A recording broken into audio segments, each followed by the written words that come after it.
Hello, this is a guy who likes fanfiction and is too lazy to read, so here is the Throne of Heaven in audio form. Check the description for the links to the author. Chapter 6, Redirecting. Ichigo was shocked by Rukia's claim, but then his eyes narrowed. That sounded very hard to believe. And how long ago was this extremely dangerous thing stolen? Urahara was the one to answer that, sounding amused. About a century ago, give or take a few decades. So, if the thieves haven't destroyed the world in the 100 years they've had this Hujioku, why is it so urgent to retrieve it now? Rukia frowned, and answered. It's not like it's gonna disintegrate the world or anything like that, but it's still a global threat nonetheless. The Hujioku has the power to resonate with, and lock onto, the particular Ryoryoku of hollows, granting the wielder the ability to manipulate and control them. It was originally meant to be used to seal hollows away, purging them from existence, but since the thieves have stolen it, they've been using it to do the exact opposite. They've been empowering hollows, making them stronger, more numerous, and more dangerous. Okay, that does sound like something that ought to be stopped, but I'm still not getting world-ending vibes from it. And I've seen the number myself, and know what I'm talking about. The captain found out, and I confirmed it, that the number of hollows that have been appearing in the last century has slowly but steadily been on the rise. And some of them have much stronger, more dangerous powers, ones that we'd never seen before, capable of taking down even the strongest Shinigami if they're caught by surprise. She trailed off, shuddering as if recalling some memory that left her distraught, but then Rukia shook her head and, determination redoubling in her eyes, she went on. And that's not all. While they're unconfirmed, the reports from the 11th Division suggest that the rarest of all types of hollows, the Arankar, have been showing up more often in Hueco Mundo, in greater numbers and with greater strength. There's even rumors of a place called Las Noches where, apparently, hollows armies are being assembled, and hollows haven't gathered in numbers big enough for an army since the fall of the Mesoamerican empires. If this increase in their numbers and power keeps up at the rate it has, it'll take less than 20 years for them to reach truly overwhelming numbers, and then it'll be the end for everybody. Ichigo didn't think Rukia was lying. Her expression looked far too genuine for it, and the hardness in her voice didn't sound like something that was being faked, so he nodded and said, "All right, let's say that I believe you. What then? How do we find these thieves? In fact, if they've been active all of the world for centuries, how do you even know they're here in Karakura?" Urahara made a gesture to call attention to himself as he answered. "That was something I and Yorochi did. We've slowly been narrowing the locations where the thieves could have been hiding. We did this by cross-referencing the locations where hollows were more numerous, and finding out how singular it was that, while hollow activity all over the globe has been growing, here in Karakura it's actually going down." Ichigo nodded. Like a serial killer not striking in the area where they live. But couldn't it be a diversion? That was my first thought as well, but by investigating the patterns and timing of some attacks, it was clear to me that no such diversion was underway. I've even managed to sense one of the thieves themselves around town, although he disappeared before I could track him down, but even so, I'm pretty sure I wasn't noticed, which means this really is their hideout. Now, it's just a matter of investigating the town until we find them, but to do it, we can't have newcomers walking around looking for them. We need locals, to attract less attention. Ichigo nodded, understanding the point, and couldn't see any negative to accepting to help. Even if Rukia was wrong and the world wasn't going to end in his early 30s, somebody with the power to make more powerful hollows would be worth stopping just for the sake of it. He could still remember his meeting with the first of those creatures, the golden gaze full of hatred, framed by blood-red lines covering half of the otherwise eerily bone-like mask, and the shiver it sent down his back, how it kept fighting despite being torn apart, using its wounds as weapons to just fight harder. If a stronger version of that thing existed, Ichigo was sure he didn't want to meet it. "All right, I'm in then. What would you want me to do?" "First of all, you'll need to do some training with me, personally, so we can get you up to scratch a bit faster. Rukia told you that 3 evenings every week I need to be at my dojo, right?" Urahara waved his hand lazily and said, "That's not a problem. 1 evening a week with me will be equivalent to a whole week of training, easily. Although if you're working at a dojo, you might want to start practicing your kendo while you're there. Mastering the basics will help, given swordsmanship is how you'll be fighting from now on." Ichigo nodded, and Rukia took over the explanation, with a determined tone. I'll give you a bit of training the other days of the week when you've time, and if we can we'll be looking for stray hollows so that you can practice. With me along to supervise, I don't think you're gonna have any serious trouble. Which reminds me. Urahara moved to open one of a number of cardboard boxes sitting upon one of the innumerable dusty shelves, and pulled out what looked like a black uniform similar to the one he'd seen Rukia wearing during their first meeting, except this one was sized for Ichigo. When Urahara handed it out to him, the cloth started to phase through his fingers for a moment until he focused his grip on it, using his soul rather than his physical hands to hold it, and Urahara explained. When you're home, go into your spiritual form. You'll be wearing the spiritual version of whichever clothes you've on at the time, but if you change into this, since these are purely spiritual clothes without a material body to inhabit, you'll always be wearing them when you go to spirit form from now on. Thanks, I guess, but what use is it for me to have an uniform like you? To avoid you getting recognized. Ichigo turned toward Rukia, and she went on. I told you the mission is secret, didn't I? And that my job isn't to patrol this area here. So, you should already have realized. Of course. There is a Shinigami assigned to Karakura, that would normally be sending souls and hunting hollows, isn't there? There are, and I'm sure they're doing their job just fine, but they're the only Shinigami authorized to operate here.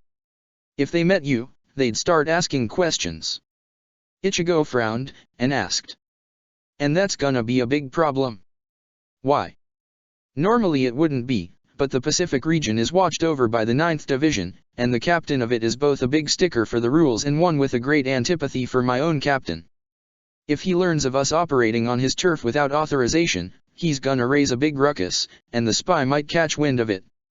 And then all of our detective work through the last century would have been for nothing. Okay, I can understand that, but how does the uniform helps me avoid questions? That's because we can use it to point the questions in the wrong direction. If they met you, you can just tell them that you're a member of the 11th Division, and we're following an hollow who tried to shrug you off by moving to the human world. They'd believe that, and even if they try to complain, it'd lead nowhere.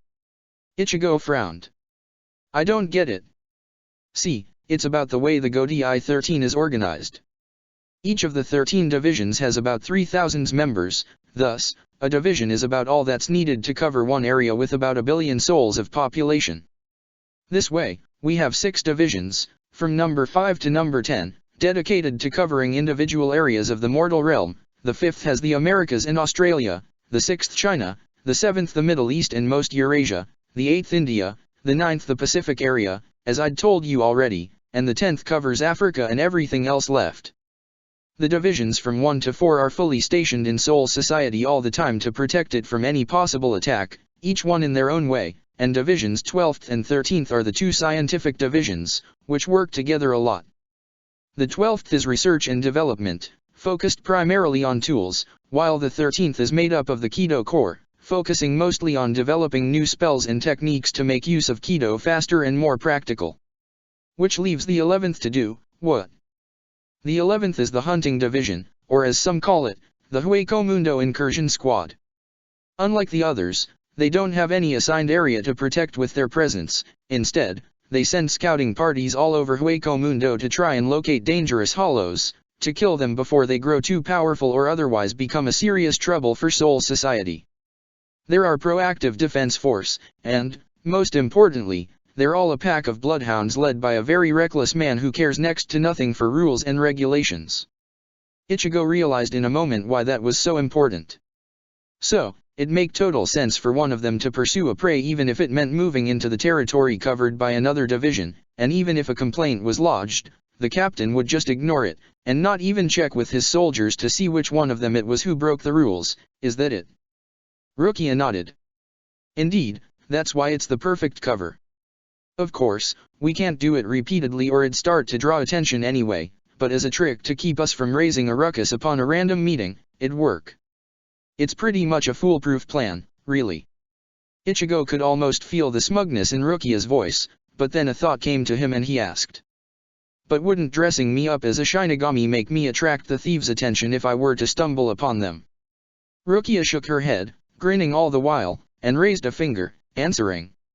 Actually, the opposite. With a Zanpakuto at your side, you'd be way too noticeable either way, but with the disguise, they too will just think that you're an overzealous member of the 11th Division pursuing some prey. It'll make you less conspicuous, and give them a reason to dismiss you. They'd still hide their presence if they feel you're around, of course, but they'd not fear discovery and think about relocating.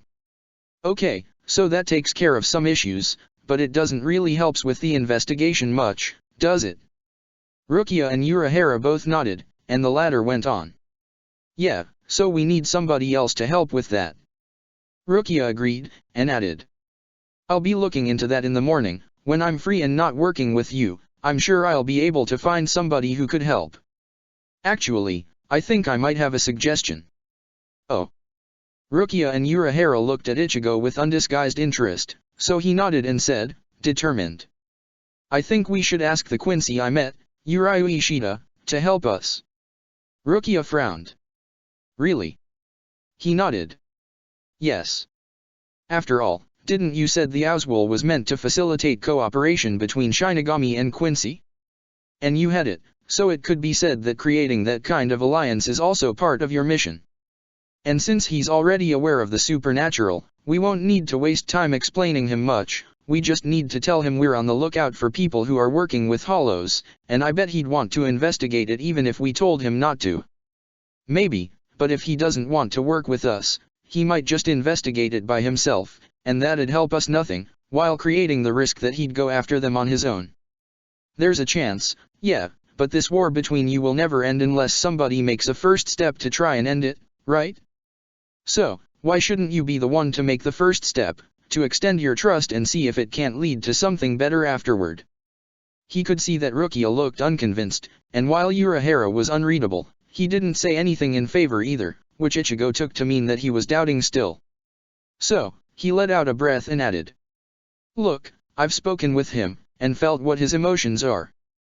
He's angry at Shinigami, yes, but I think it's because he feels like all his people, all the Quincy, are dismissed by the Shinigami, considered lesser.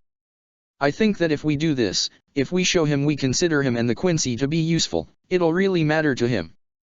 It's what I felt, and I wouldn't be suggesting it if I thought it'd not work. Rukia seemed uncertain for a moment, but eventually nodded. All right then, I'll at least meet him, but I make no promises of anything. I'll speak with him personally, and then decide if he's good enough for what we need, or not. Deal. The day after, Ichigo wasn't surprised when, exiting from school, he found that Rukia was waiting for him not far from the exit. Ichigo said goodbye to his friends, then moved to Rukia, only to find that she wasn't watching him. Instead, her gaze was fixated on Chad. Now, that in itself wouldn't be that unusual, between being at least 2 heads taller than anybody else around him if not more, his darker skin resulting from his Mexican heritage, and his generally friendly expression which starkly contrasted with his large and muscled frame, Ichigo's friend was one to catch the attention easily enough. But the way Rukia was watching was completely different, looking almost as if she was evaluating him from some clinical point of view, and when Ichigo was close enough that she could address him without shouting, the girl said, "Your schoolmate there, the tall one, has a soul with an higher level of spiritual power than you do." Ichigo nodded. "I know, it's one of the first things I noticed while practicing my sensing. He's the second brightest soul in the school, and I'm the third. The Quincy I told you, Ishida, he's number 1. Have you considered the possibility of recruiting your friend to our operation then?" That left him dumbfounded, as he answered. "I don't think he could be of much help. I don't think he can even see ghosts. I've told you that stronger spirits can more easily notice spiritual creatures. Why do you think he can't see ghosts? I've known Chad for 2 years now, and he's never told me that he could. I think if he was capable of doing it, I would have known." "Is that so?" Rukia turned a sidelong glance at him, and went on, sounding unusually thoughtful. "Sometimes, friends will hide things from you, if they think it's for your own best. Have you ever told him that you could see ghosts, anyway?" "No, I never saw the need to." "Then why do you think he would have?" Ichigo was left stumped at that, but Rukia just patted him on the arm and said, "It's all right, you can talk with him later, and if he wants to help, he might." "Oh. Help with the ghost-busting secret mission, you mean? Can I join in too? Rukia blinked, while Ichigo could feel the embarrassment mount even as he turned to his left, where the voice had come from and where, sure enough, Orium was standing, looking energetic and genuinely curious, while Tatsuki waited a few steps behind, bemused. While Rukia continued to stare at Orium, Tatsuki moved to Ichigo and said, sounding exasperated. Now, why does Orium thinks you're a ghost blaster or whatever that is? I know she can go off tangents, but generally there is a reason whenever she does. Care to explain? She then glanced at Rukia, and added, offering a hand in her direction. Oh, by the way, we didn't introduce ourselves the last time we met. I'm Tatsuki Arisawa, Ichigo's oldest friends. And you're the girl he helped out, I know that much, but I didn't knew you'd become friends because of it, and I'd like to know your name too. Tatsuki's interruption seemed to be enough to break Rukia out of her surprise at Orium's words, and she quickly slapped a friendly smile on her face as she offered a small but very precise bow to Tatsuki rather than clasp her hand, before answering. I'm Rukia Kukaki, it is a pleasure to meet you, Miss Arisawa. Please, just Tatsuki is fine, any friend of Ichigo is a friend of mine as well. Although, he didn't tell me he'd made a new friend. She elbowed him at that, quite hard in fact, and while Ichigo massaged his side, she continued to speak with Rukia, curiosity clear in her voice. So, you never went into details about what he did to save you, exactly, and that makes me very curious. Do you want to tell the story? If I asked Ichigo, I'd get nothing interesting out of it, he's shit at telling good stories. Rukia smiled amicably, making a dismissive wave with her hand. Oh, it's nothing interesting, really. I was going through a street and got accosted by some thugs, but Ichigo chased them away before they could cause me any harm. You see, I'm not from here, I'm visiting with my uncle for a few months, and so I didn't know that the road I was going through was a dangerous one. Orium interjected at that point, asking with clear curiosity. So, were they ghost thugs? Scary and spooky ones. Rukia chuckled amicably at that and said, winking at Tatsuki. Well, they were certainly scary enough, I'll give you that. Ichigo had to admit that he was impressed. Had he not known that she was lying, he would have bet anything that Rukia was being fully honest. He frowned, and sent a pulse of Ryotsu out to try and sense what her disposition was, but the moment it came into contact with her, the Ryotsu flowed around her, as if she was controlling it on the fly, which looked like a pretty good way to camouflage her presence, honestly. He wondered if it was some form of passive defense she always kept up, of it Rukia was just that quick to react and good at manipulating Ryotsu, but before he could think on it any further, the short girl suddenly grabbed his arm and said to the other two, in a brightly chirping voice. And that's why I hired Ichigo as my bodyguard while I remain in Karakura. I could hardly find any better, seeing as I know he's a martial arts teacher. He's already proved his character and the ability to do the job, and apparently my offering of 5 times his current salary was good enough to persuade him to help. What? Ichigo was just as astounded as Tatsuki. 5 times what he was making at the dojo would be comparable to a job for an adult, and not a cheap one either. The surprise had apparently been enough to leave both of his friends speechless, and Rukia took advantage of that to continue. Oh, it's really no issue at all, really, and this way, I also get a guide who's familiar with the town in the bargain. Speaking of which, Ichigo, didn't you promise me you had something nice to show me? She shot him an imperious glance that had him nodding almost without realizing, and then she returned to her friendly demeanor as she waved to Orium and Tatsuki. All right then, see you later. It took a few minutes of being dragged onward by Rukia. She was surprisingly strong for being so small, before Ichigo recovered enough to be able to say. That wasn't a good idea. What wasn't? Saying that you were paying me. Now they'll be expecting me to actually have money on hand, and I don't. Oh, if that's a problem I can give you what I said, don't worry about it. Ichigo stared at the Shinigami. Do you have any idea how much money that would be? Rukia shrugged and answered. We don't need to pay for any of the costs of living physical mortals do, we only eat spiritual stuff. So, in about a century of undercover work, Urahara has amassed a lot of your human money that we had very little use for. I'm sure there'll be enough there to cover these expenses. So, you have tons of money just laying around, and you'll give them to me, just like that. Why not? We don't need them, it'll make my cover more solid, and you sound like you'd appreciate the gesture. Ichigo couldn't help but keep frowning at that, but before he could comment, Rukia turned more serious, squeezing his arm to make him refocus as she said. I've found him, but he's not standing still, he's running, fast, toward an hollow.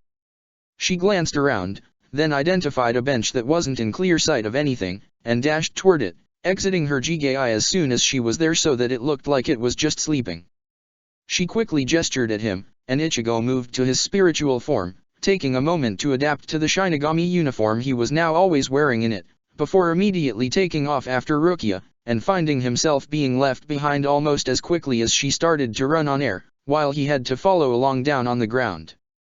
Even as he continued to run, he shouted after her, annoyed. I can't fly like you, you know. She paused at that, and then suddenly appeared next to him. She didn't apologize, but did say, even as she wrapped an arm around his waist. Then that's gonna be the next thing I'm teaching you. Now, hold on strong. And with that, she once again darted forward, except this time she dragged him along with herself.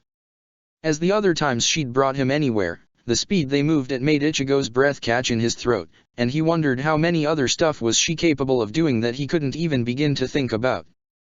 It was barely 3 seconds later that she landed with him on a rooftop, and they could see that Ishida was fighting with a hollow almost entirely covered in gold-colored armor, the only part of it white being the oblong mask covering its head. The hollow looked somewhat spider-like, with 6 reverse-jointed legs, 3 per side, each one ending in a large and powerful spike. There were also long strands of some sticky, thick ochre substance, drawn from rooftop to rooftop in what looked like a vast web. Ishida was standing in the air above one of his platforms of blue light, with his bow in hand, using it to fire arrow after arrow at the hollow. However, the monster seemed to be capable of sliding on its own web at incredible speed, using it to dodge each shot. Occasionally, the hollow was also shooting web strands from its round mouth directly at Ishida. Whenever he did, the Quincy immediately summoned energy enough to create a shield in front of himself, in a way similar to the platform he was standing upon or the bow in his hand, and the strands could do no more harm than draping over the shields, before Ishida dropped them. Rukia looked at how Ishida kept having to stop his attacks just as his rate of fire started to speed up due to the spider hollow shooting web at him, and commented, with a frown. They're at a stalemate, the hollow can't hurt the Quincy, but it's too fast to be hit by him and keeps stopping him from picking up speed. I guess he's fought enough hollows to know that going for tiring them out is the best strategy to defeat them, but if we don't intervene, this is going to take a while. Ichigo frowned, as he remembered the speed with which Ishida was able to generate his slide/road of light. It seemed unlikely that he wouldn't be able to make one here and use it to circle around the spider at a faster speed than the hollow could match, and being able to hit it from multiple different angles. No, something else was going on, and as his eyes ran over the web, he understood what Ishida's plan was. That's not it at all. Rukia turned to look at him at that. What? He's not trying to outlast the hollow, he's trapping it. Look at the rooftops, they're cracked and damaged in several points, and if you watch when he misses with an arrow, you'll see they never fall to the ground or hit the web, they always smash into the roof. He's only pretending to aim for the hollow. In truth, he's aiming at the web's anchoring point, while ensuring that the hollow is always standing on the web. He's just making sure that he can make all of the anchoring points fail at once, so that the hollow will be in free fall, trapped in his own web, and unable to defend himself. Rukia's eyes progressively widened as Ichigo explained Ishida's plan to her, as she glanced at the web's anchoring point to confirm the truth of what he'd told. Ichigo, meanwhile, prepared himself. When the web finally fell, all the supports collapsing at once and causing the spider to be trapped into what had been its own battlefield until a moment prior, Ichigo immediately jumped, and with the hollow unable to defend itself while in free fall, it took less than a second to have sewed no Shirayuki straight through its mask, once again causing the big vortex to form at the point of impact and send the hollow to Soul Society. Then, he realized that he was going to continue falling, so he quickly released his Zanpakuto and created a platform of ice underneath himself, using it to stop his fall before he could gain too much velocity. As he straightened himself, he heard Ishida speaking from right next to him, in an unhappy tone. I see you're wearing a Shinigami clothes now. And you interfered with another one of my hunts. He turned to look at the Quincy, who had moved his energy platform to stay right next to Ichigo's ice one, and answered. I only helped. After all, you can't deny that having a Zanpakuto makes the killing go much faster. And I know, you don't need one, but if it's just there to make things easier for you, what's the harm? Ishida seemed to actually think Ichigo's words over before answering. I admit that makes sense, but since the Zanpakuto comes associated with the Shinigami carrying it, I'd rather to without, if you don't mind. What if it didn't? What if you were wielding the Zanpakuto instead? Ishida turned to where Rukia was now standing on the other side of him, right there in midair, and he looked at her carefully for a moment before saying. You are strange, your spiritual power is similar to what I expect of Shinigami, much more than Kurosaki is, but you don't seem to have a Zanpakuto with you, nor can I even sense the bond of it on you. Rukia frowned, but then went on. Well, my situation is special, I'm temporarily disconnected from my Zanpakuto for stealth reasons. But that doesn't matter, what matters is that I gave Ichigo the Zanpakuto he's carrying now. If I were to give one to you, would you use it? Would the Quincy be willing to accept that weapon, if they could use one?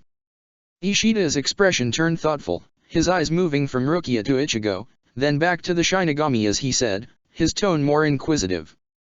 This is an experiment, isn't it? I've heard of the Shinigami's 12th division, how the people who made it up continuously came up with new weapons and tricks when fighting us. And now, you've found a way to make Zanpakuto that a human can learn to use in a short time. Is that right? In a manner of speaking. Does it really matter? What would you say if I offered a Zanpakuto to you, Urayu Ishida? I'd say to you that I don't accept gifts from people I do not know, and that if the giver is a Shinigami, I'd be looking for the catch in the offer.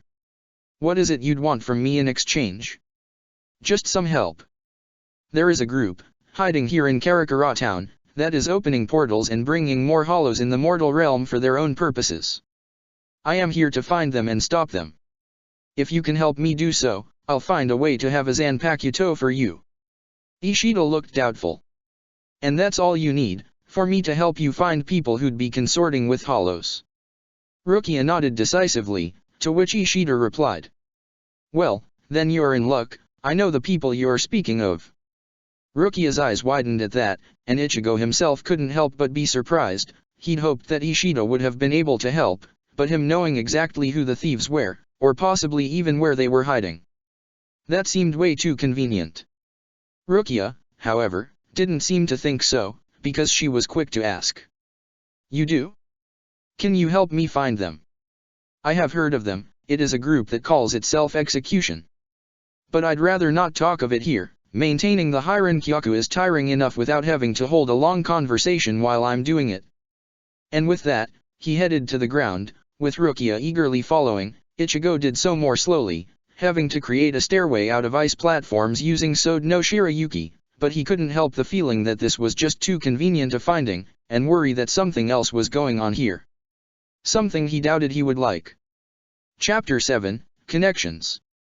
After Rukia had recovered her Jigai and Ichigo returned to his body, the two of them and Ishida went into a small cafe that Ichigo had never actually entered before, despite it only being a couple blocks from his school.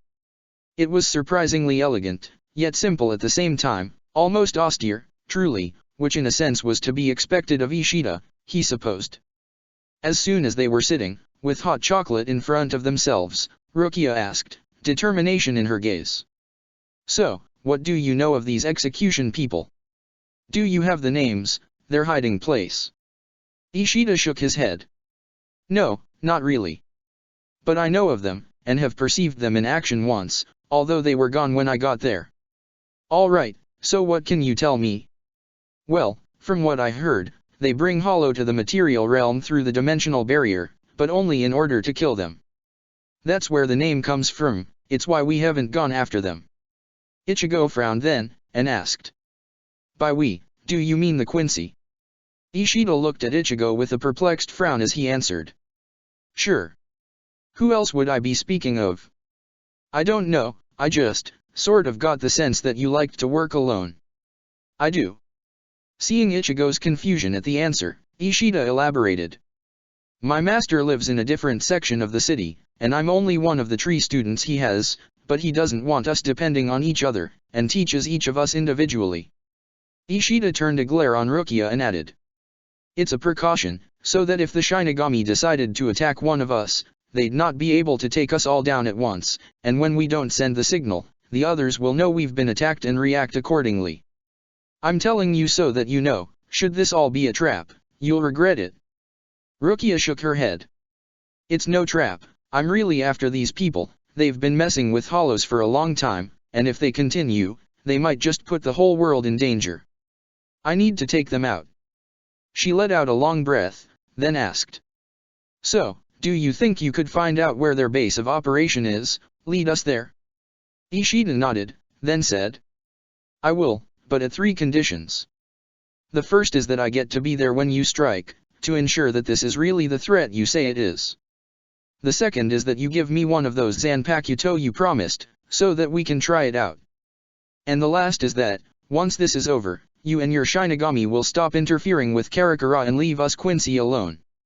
Rukia grimaced at that last one, and answered. I can't promise you that, I don't have the authority to make that kind of decision. I could ask my captain to intercede on your behalf, but I don't know that it'd work. Are you willing to accept that as my promise, instead? Ishida seemed very annoyed by the answer, but he didn't answer immediately. Instead, he seemed to consider the matter for a long moment, and finally answered. I shall think about it. Should I decide that's acceptable, I will let you know. The two of them had to accept that, and after they left, Rukia commented, thoughtful. Well, that went way better than we expected. This thing might be a true lead. Only if Ishida can find these people. What should we do in the meantime? We'll train. You pointed out earlier that you have holes in your skill set that I should fill, so we'll do that while we wait for Ishida to call us back. In the following days, Ichigo focused on his training, which went much more smoothly with Rukia's help. In particular, he began training in Ho-Ho, which took place, as with most of their lessons, in the same corner of park where she'd given him his first lesson, that she had basically commandeered. So, you remember what I told you, about how Reishi works? Yes, the spiritual particles are charged with emotions, and similar emotions attract each other, keeping a soul together. Rukia nodded. Exactly. This, of course, means that if there is a strong, overwhelming emotion running through your entire soul, it keeps it more tightly bound together, making you denser and heavier. Does that make sense to you? Yeah, it's logical. I suppose that means that if you're really determined and focused on a single goal with all of your emotions, that would also make you tougher, isn't it? Since the pieces of your soul stick closer to each other, so it'd be harder to break them apart. That gave Rukia a pause, as if the idea was new to her, but she quickly went on. I suppose, but that wasn't what I was getting at. In fact, the opposite, really. See, I told you that a soul takes less damage than a body made of kishi, right? How it's more durable. I remember. That's because of the emotional bonds being looser. I guess you could imagine a spiritual body as being more fluid. When something impacts you, the Reishi making up your soul spreads around, but if the emotions holding it together are less powerful ones, the bond between the particles stretches instead of breaking, and when you refocus your emotions, the bonds grows tighter and your souls reassemble itself more tightly. Of course, a strong enough blow can still leave a permanent wound, by separating or breaking to pieces some of the Reishi, but it's harder than with kishi. Following me so far? More or less, you're making it sound like this Reishi is sort of elastic, isn't it? Stretching on a blow, then returning to its proper form afterwards, just you need to put a bit of effort into it. Rukia chuckled. Yeah, let's put it that way. So, what Ho-Ho is about is controlling your emotions to a greater extent, to loosen the bonds holding your soul together as much as possible while still being able to move and act freely. Originally, it was meant as a primarily defensive martial art, and in a sense it still is, since the looser the bonds of your soul, the strongest the impacts you can weather. But with time, masters of it realized that it also allowed for much greater speed of movement, because by loosening your bounds like that, you weight less, and when you get good enough to focus it on only a part of your body, such as just your arms or legs, you can get those to move faster. Is that how you do those dashes of speed you always use then? Yes, if you do it just right, since your body is looser, your limbs can get just a smidgen longer, giving you more reach, or making your steps cover a bit more ground. That particular technique, applying ho-ho only to your legs to lengthen your steps, we call it shunpo. The better you are at it, which you get by learning to truly control your emotions, the longer steps and reach you gain, and the less and less you wait. And since, as I told you, Kishi weights more than Reishi already in the first place, if you just make yourself light enough, you can step onto even the thinnest of Kishi particles, like those of air. She demonstrated, taking 2 steps upwards, and once again standing on air like she had many times before. She then motioned to Ichigo for him to use his passive sense, and as he did, he could feel the way the Reishi inside her spiritual body was much less loosely connected, almost letting the air pass through it and support it, especially so on her leg and feet. Ichigo nodded, and commented. I imagine that makes for pretty good attacks too, doesn't it? Since speed is one of the most important aspects of combat, I imagine that making your arms capable of striking much faster is gonna help with it. Rukia shook her head at that, surprising Ichigo. Sort of, but not in the way you think. See, with Kishi, what matters most is the emotional aspect of things. Reishi is primarily made of compressed feelings, so the strongest the feelings, the strongest the impact they have when they hit somebody else. Of course, the speed matters too. A sudden surprise or scare will have a stronger impact when it hits you, but in general, strength is the most important factor, and to supply strength, either the emotions need to be at peak potency, or you need to invest your enemy with a ton of them at once. So, when fighting in a spiritual body, bringing more Reishi and Ryotsu to bear is much more effective to hurt your opponent than hitting with only a very small amount of it, no matter how fast. Shunpo makes you faster by spreading your mass and thus having to carry less of it around, but that actually translates to weaker physical attacks the faster you move. Then, why do you say that it only sort of reduces your effectiveness in combat? It seems to me like it reduces it by a lot. Well, because that only applies to physical strikes with your own body, but if you were using a weapon that hadn't been reduced in weight like the rest of you. Ichigo touched the Zanpakuto at his side, nodding in understanding. Of course. So Shunpo is good for dodging and escaping, but offensively it's mostly a way to support your Zanjutsu. It sounds like it's a pretty essential skill for a Shinigami to have. It is, which is why we'll now start practicing. She lifted a stick then, which caused Ichigo to frown as he asked. What's that for? Rukia offered an amused smirk as she said. Training. I'm gonna poke you with the stick until you learn to let it mostly pass through your body. Once you have that down, we'll move to trying and having you apply it only to your legs and see how long it takes you to get air walking down. Ichigo wouldn't say that it was pleasant, and Rukia was having way too much fun continuously poking him with a stick, but he couldn't argue that it did bring results. In the span of about 2 days, he was good enough to shrug off most glancing blows, which Rukia deemed passable before starting him on the air walking training. That was not, however, the only training he was doing. At the dojo, he asked to be switched to the kendo classes, which helped in getting a bit less rusty with his swordsmanship, but also led to Taisuke cornering him after the first lesson. So, you left me without my sparring partner. Why is that? Do you even realize how bad the other ones are? It's nothing personal, I just felt like my kendo was getting rusty and wanted to get some practice in it to keep my skills sharp. You never saw the need for that before, though. What's changed to make you think this way? Look, do I even need to have a reason? Can't I just simply want to practice something different for a bit of time, to have a small change of pace? I don't think so.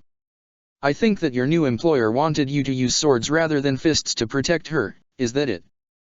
Before Ichigo could answer that, Orium, which was as usual tagging along with Tatsuki, interjected with a smile. I think that's why too. Why else would he be carrying around a sword all the time now?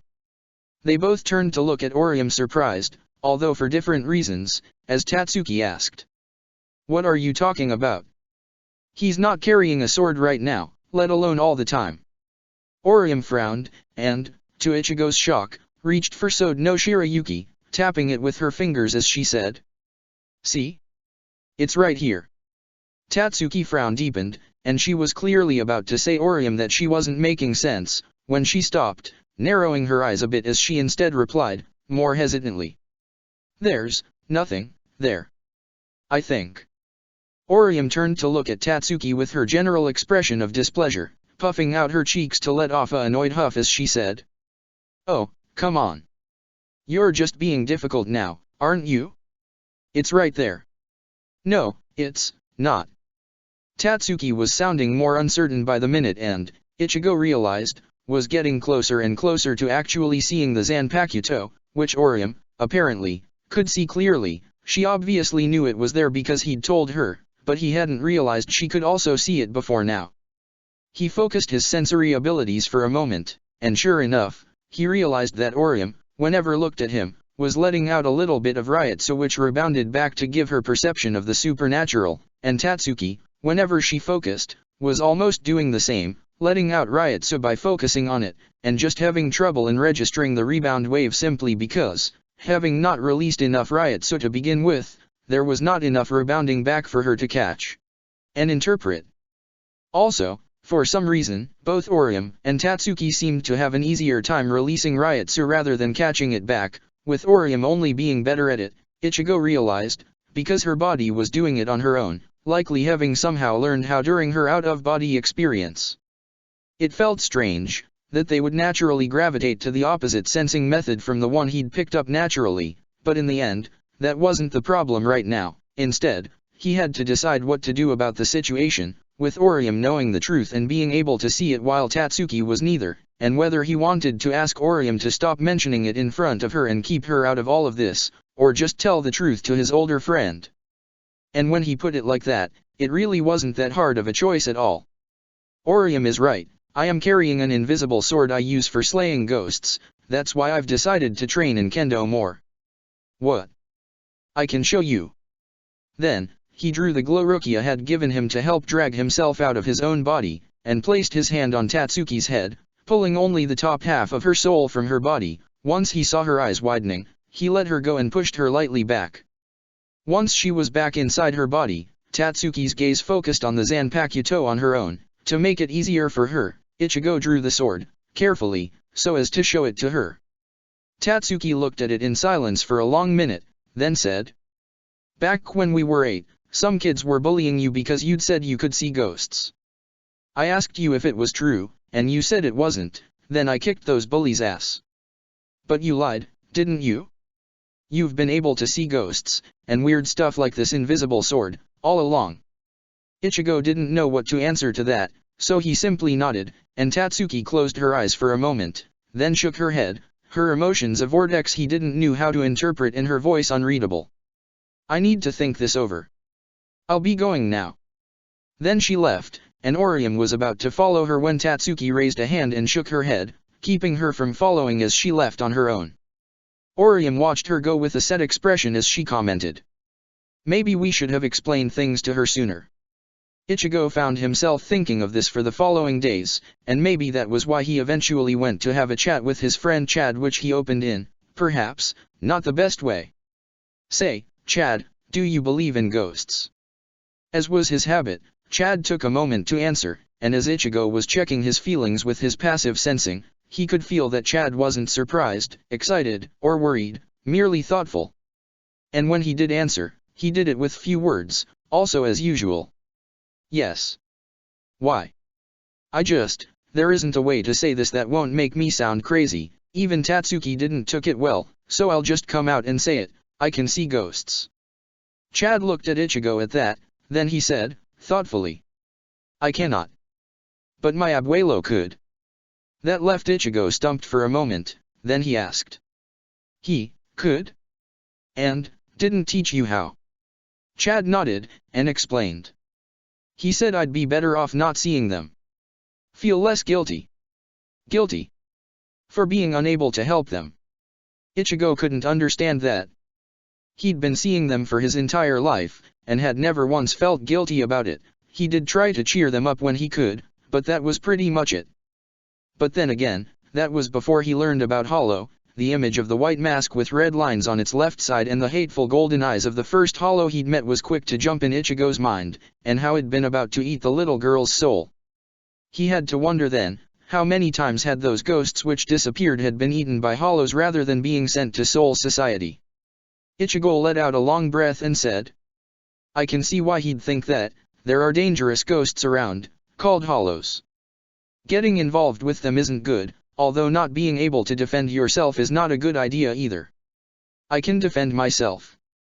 Ichigo frowned, and Chad explained, playing with the golden medallion that Ichigo knew was all he had left from his grandfather. My abuelo had me practice self-defense so I would not get hurt.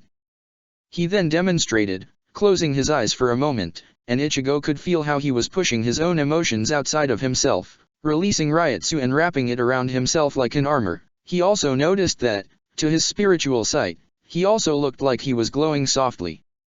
Curious, he sent a pulse of Ryotsu outside to see if you could understand the mechanics of it by scanning deeper, and realized that, in a sense, Chad was using a reversed version of Ho-Ho, of sort.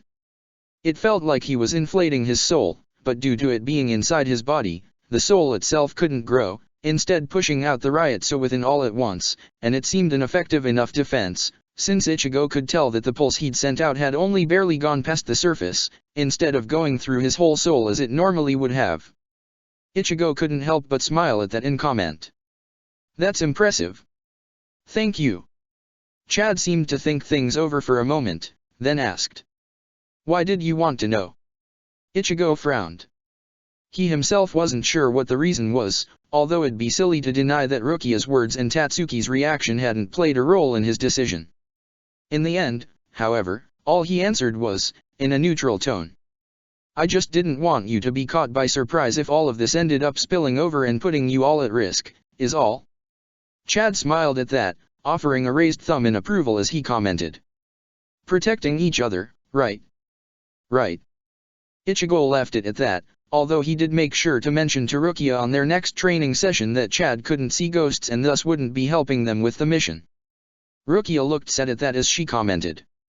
That's a shame, we really do need all the help we can get. That was when Orium suddenly said, surprising them both. Does that mean I could help?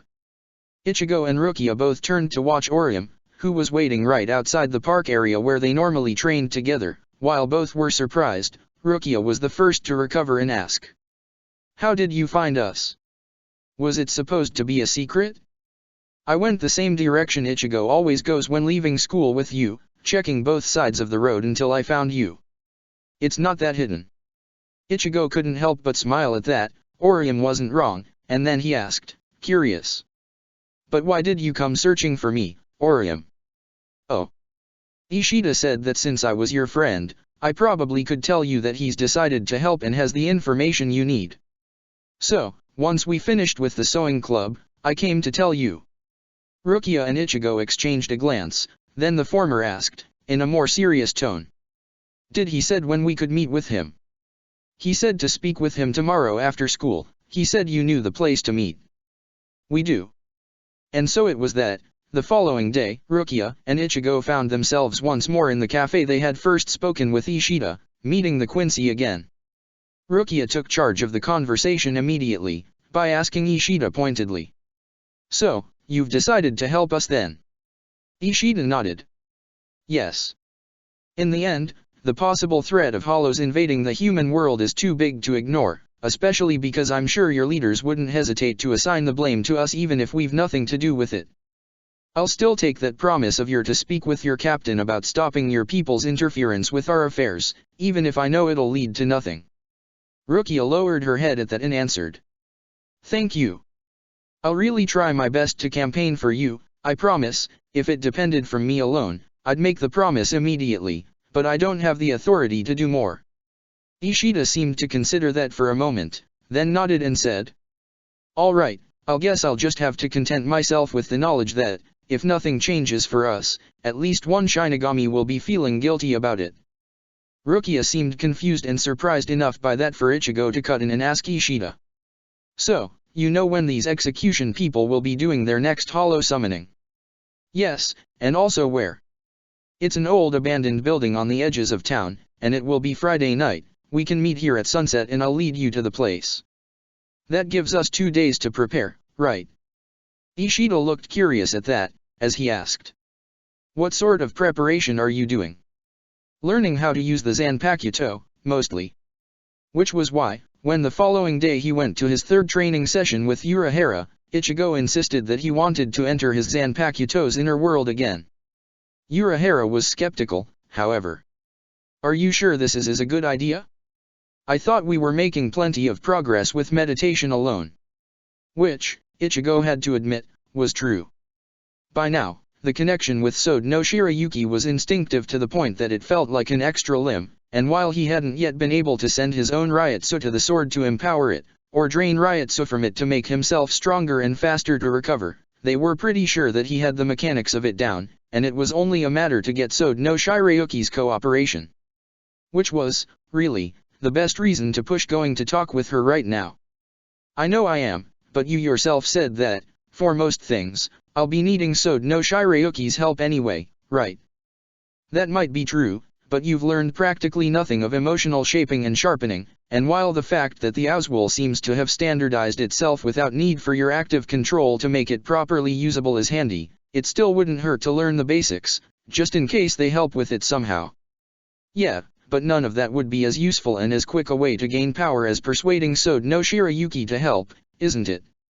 Urahara grinned at that, and said, drawing his sword. "All right then. If nothing else, it'll be an interesting experiment. Ready?" Ichigo nodded, and Urahara's sword started to glow purple. Even though he'd seen twice, it was still a bit creepy to watch as it fired strolls of energy directly at him and, instead of avoiding them, he remained still, allowing them to wrap themselves around him, so that Urahara could slow down his individual perception of time to make the 3 hours he would spend in his Zanpakuto's inner world feel much longer to him.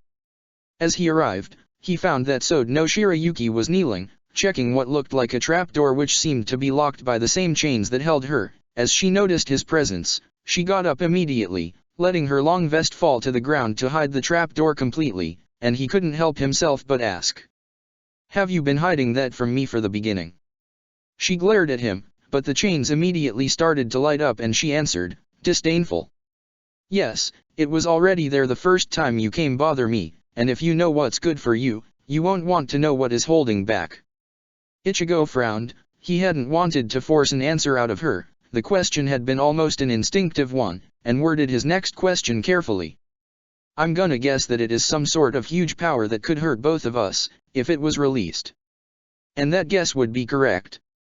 If you were to let it loose, it'd most certainly destroy you, at the very least." Ichigo looked at Sode no Shirayuki with curiosity at that, then said, "Don't you think it's strange, that you could just let this power loose to destroy somebody you hate, and yet you choose not to? I mean, one would expect that if I was so detestable, you would have wanted me destroyed." The sword spirit glared at him, then answered, "Not in this manner. What would be left afterwards would still have control over me, and would be far worse than any thief."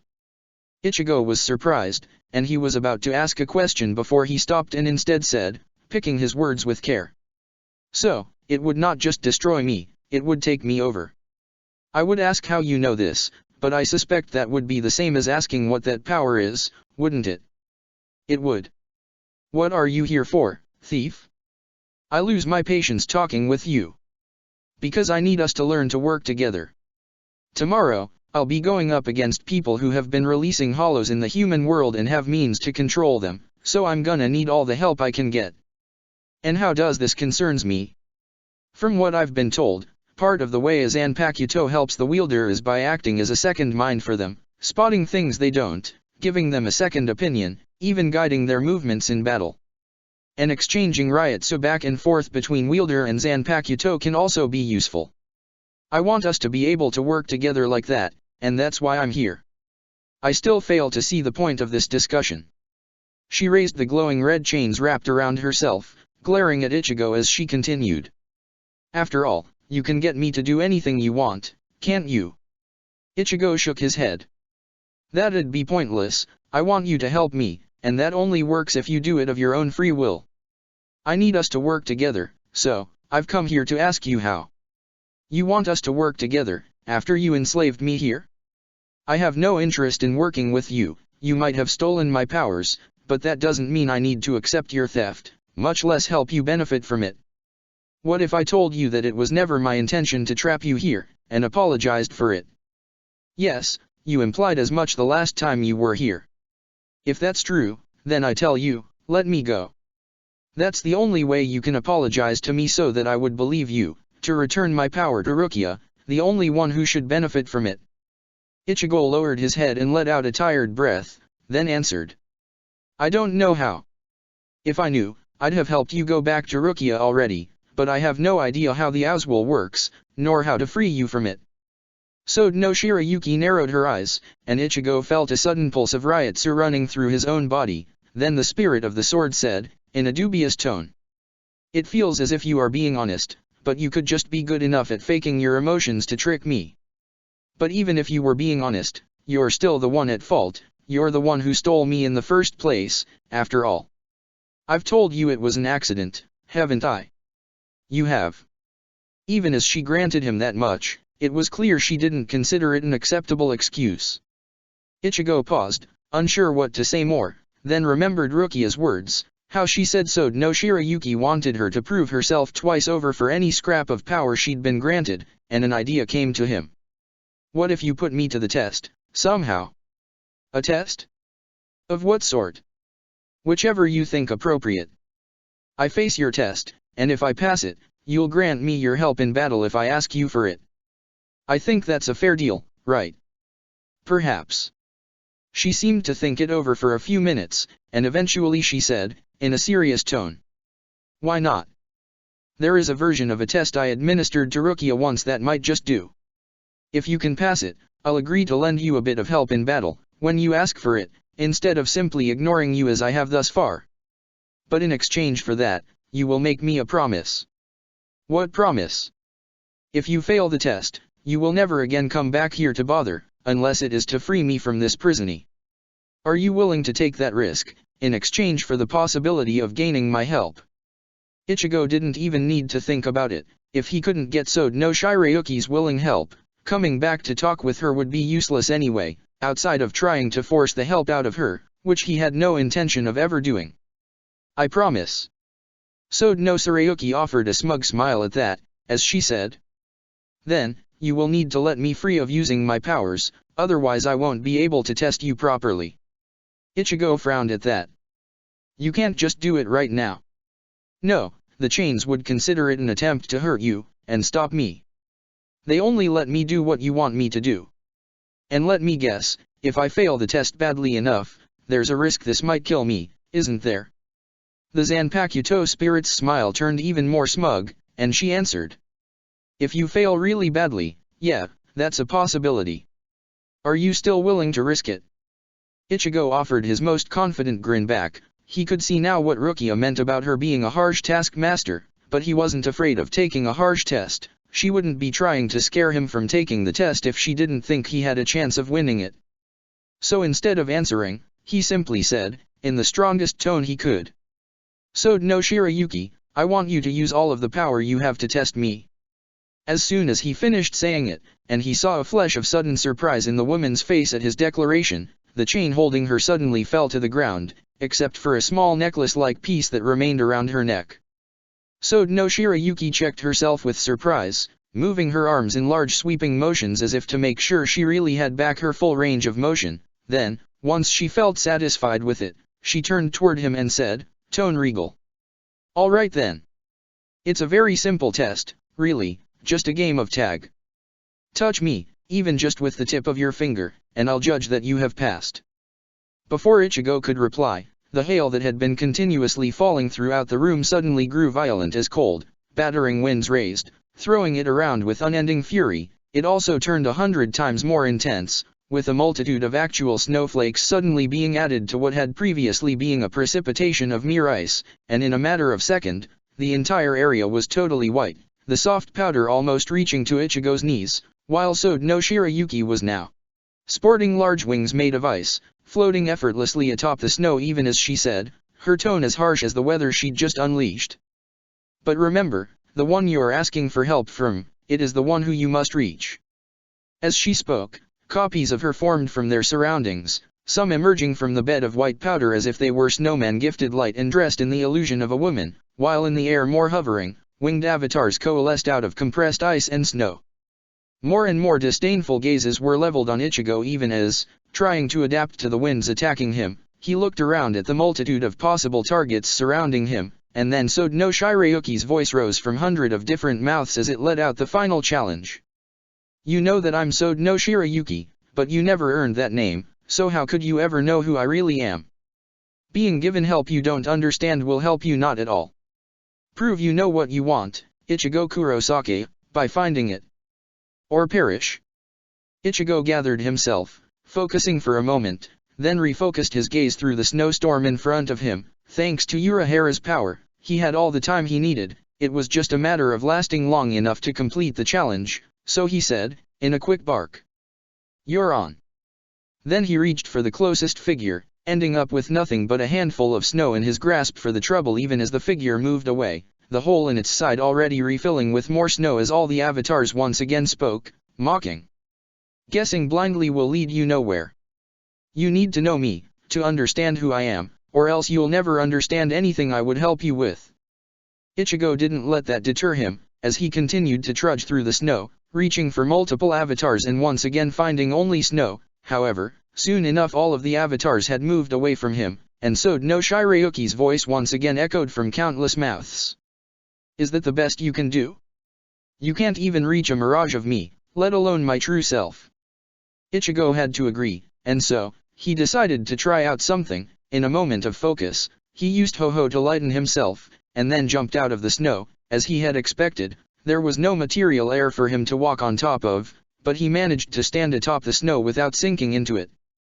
Then, he dashed forward, charging at a number of avatar in sequence, and while they kept forming, he realized they formed more slowly than he could move. He grinned, considering how he was already making progress, when suddenly shard of ice started to fall from the sky, and only barely did he manage to dodge them. As he looked up, he saw that the flying avatar were releasing sharp pieces of their own wings as projectiles, and even as they did, they all said to him, disdainful. Do you really think the real one would be so easy to reach?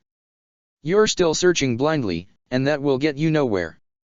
Ichigo frowned, then extended his range in the passive search technique that, he realized, Sode no Shirayuki knew he could use, having taught him herself, and a grin formed on his face as he realized that, with it, it was easy to tell that all of the ground copies were fake, while one of those in the sky was different from each of the other, but then he realized something.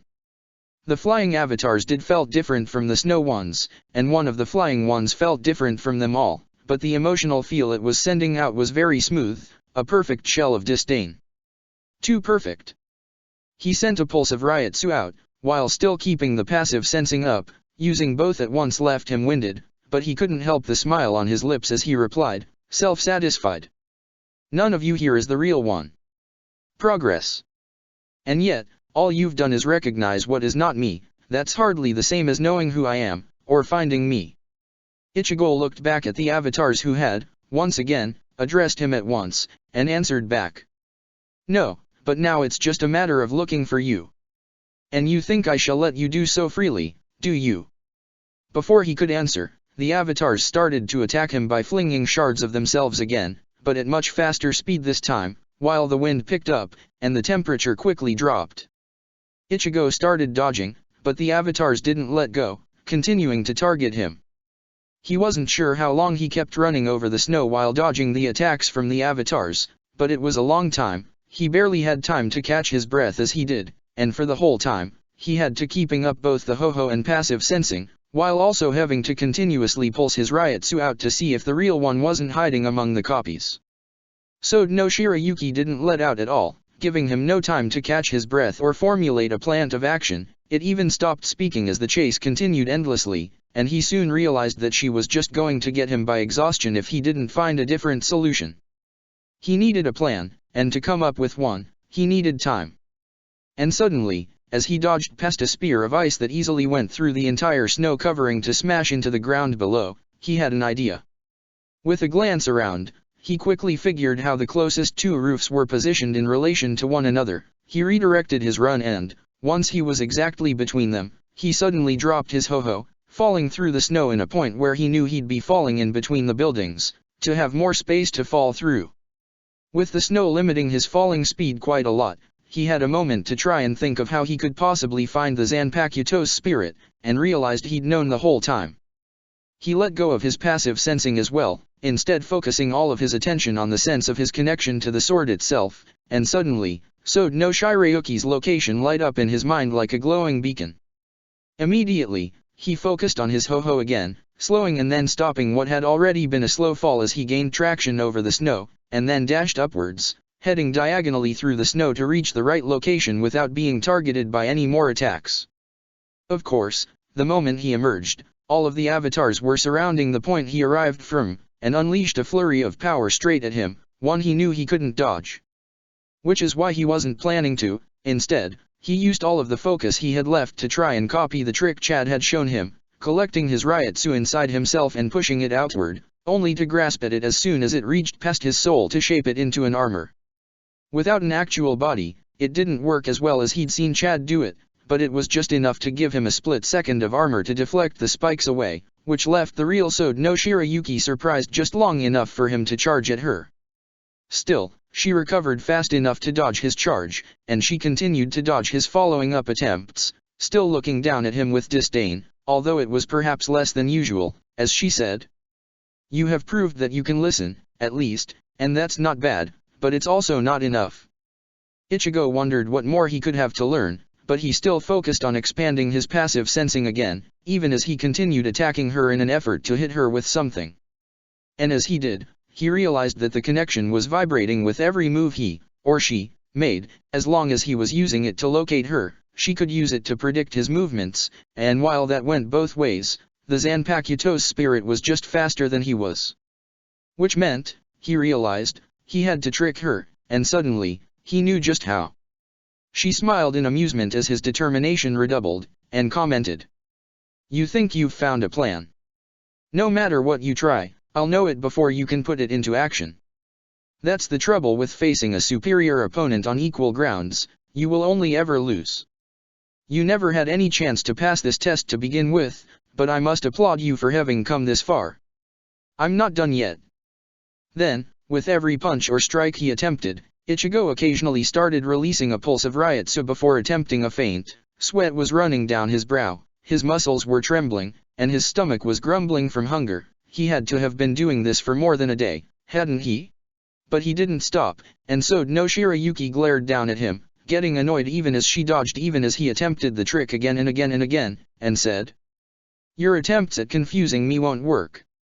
They might have on somebody with a lesser ability to read the fluctuation along the connection, but I've been studying it ever since you first stole my power for yourself, in the hope of breaking free from it. You can't fool me."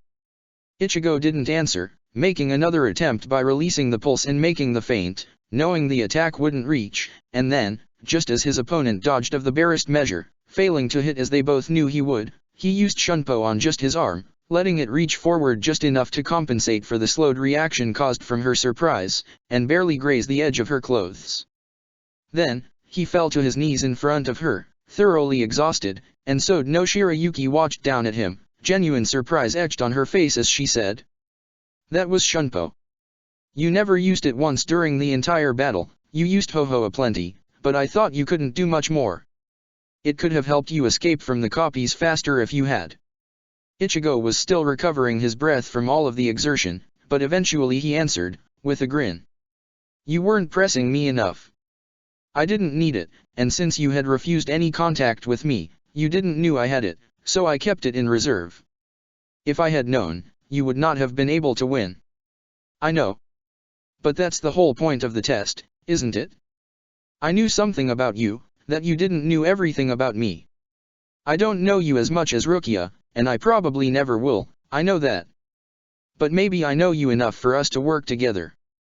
The woman stood still and silent for a long moment, and then said, her expression undecipherable, "I suppose you do, at that, you did pass the test, after all?"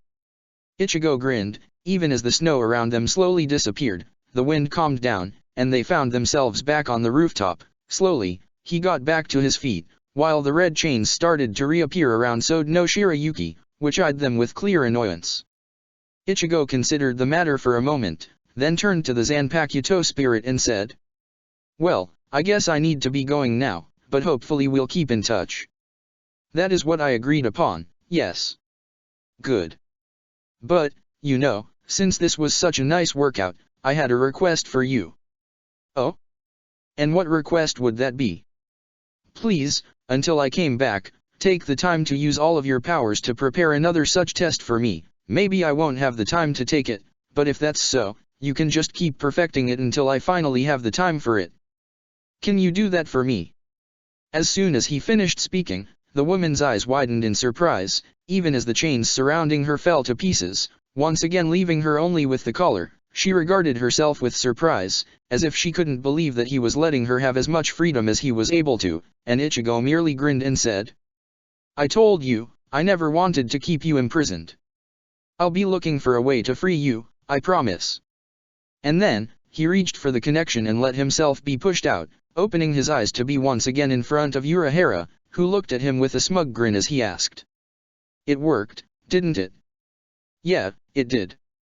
He glanced at the Zanpakuto at his side, whose voice he could finally hear, and added, in his most determined tone.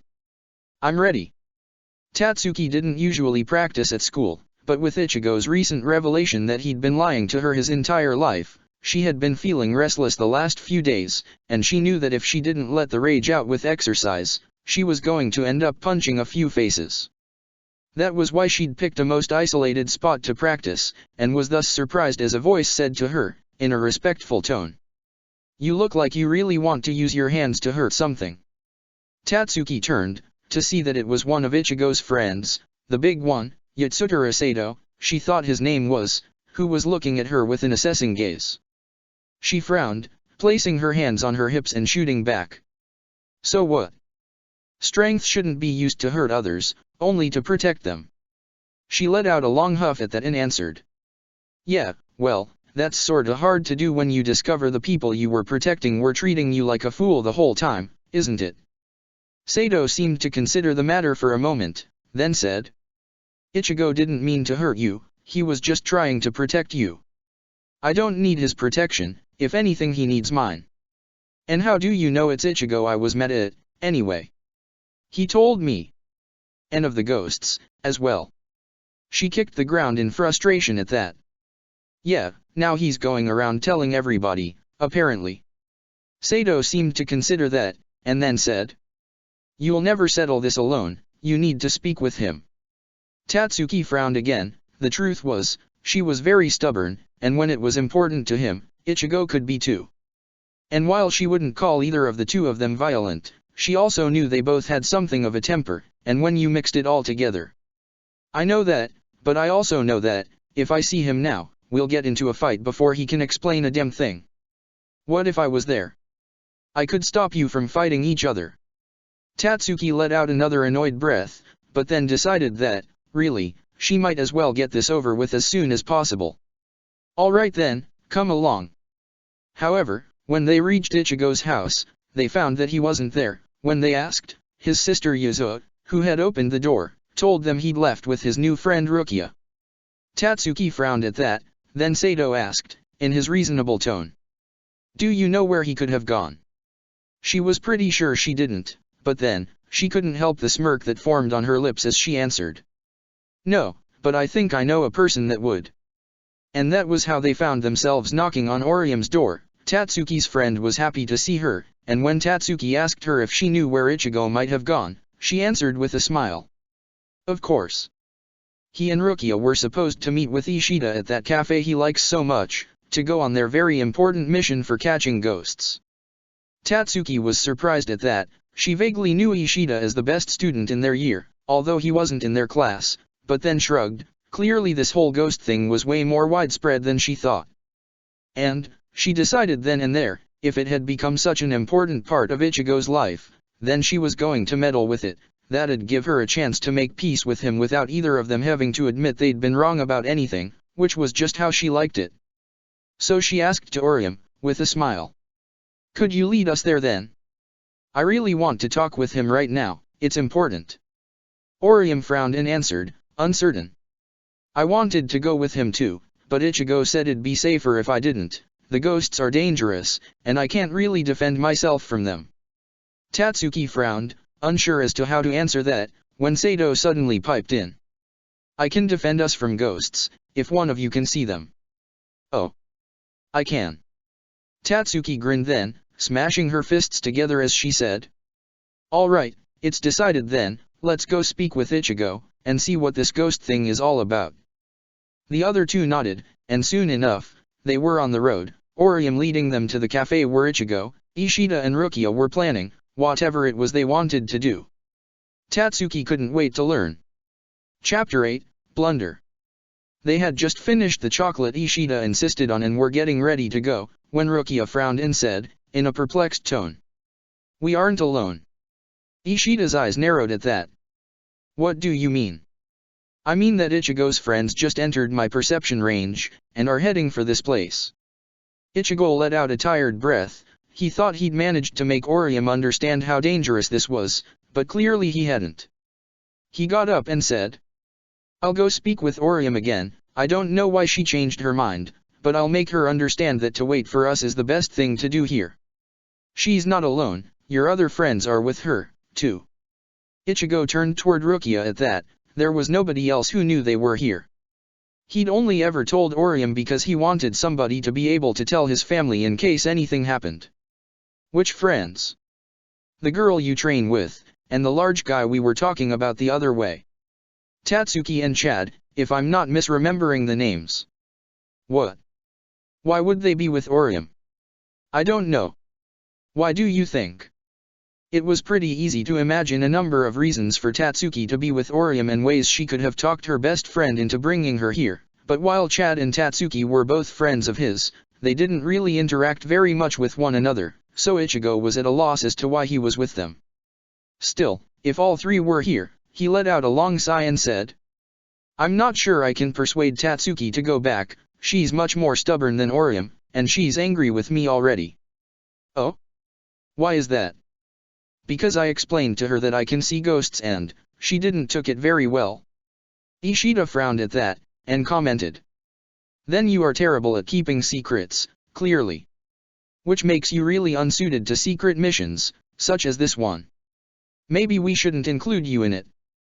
That annoyed Ichigo quite a bit, considering he was the one who'd suggested including Ishida in the first place and was the only one with a Zanpakuto they could use, but before he could answer, Rukia interrupted, with a smug smile. I don't know, I think that being too honest can be a good thing, you know. Then, she turned more thoughtful as she added. And really, if you can avoid hiding things from your friends, I think you should. Sometimes, keeping a secret is the only option, but it's not a pleasant one, so I won't begrudge Ichigo not wanting to do it. Ishida scoffed, then answered. In any case, all this discussion is irrelevant. If we want to, we can just leave. They don't know where we're going, and even if they were able to track us, I doubt they'd be able to keep up with us in speed, unless you've been training them too. Ichigo shook his head. No, I haven't, training up myself took up most of my time. So let's get going then, that'd take care of the problem. But Rukia raised her hand and said. I think they might be useful, if we let them come along. Ichigo didn't like the sound of that, and was quick to answer. Look, I know you want to recruit as many people as possible, but I'm not going to put my friends at risk for this. Rukia raised an eyebrow at that, then asked, very matter of fact. Shouldn't that be their choice? Or are you saying that your wishes for them take the precedence over what they'd like to make of their own life? Somehow, Ichigo felt that, in asking the question, Rukia had in mind something more than just to present the problem to him, but the fact remained that, hidden intent or not, she had a point. Did he really consider himself so much smarter than his friends, to think he knew better? Had he any right to make a decision on their behalf?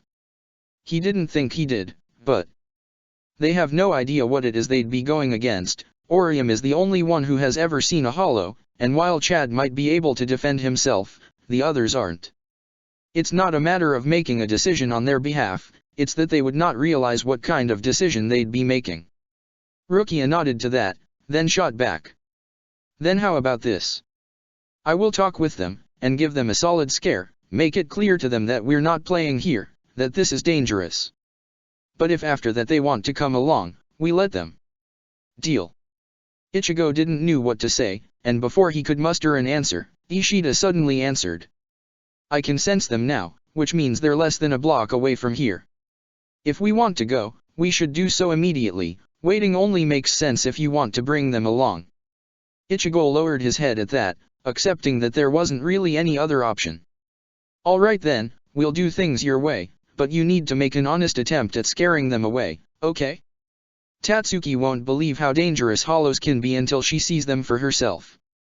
Rukia nodded, then led the two of them outside. They could see Orium at the head of the other group, Chad, and Tatsuki following after her, the latter with a very determined expression on her face.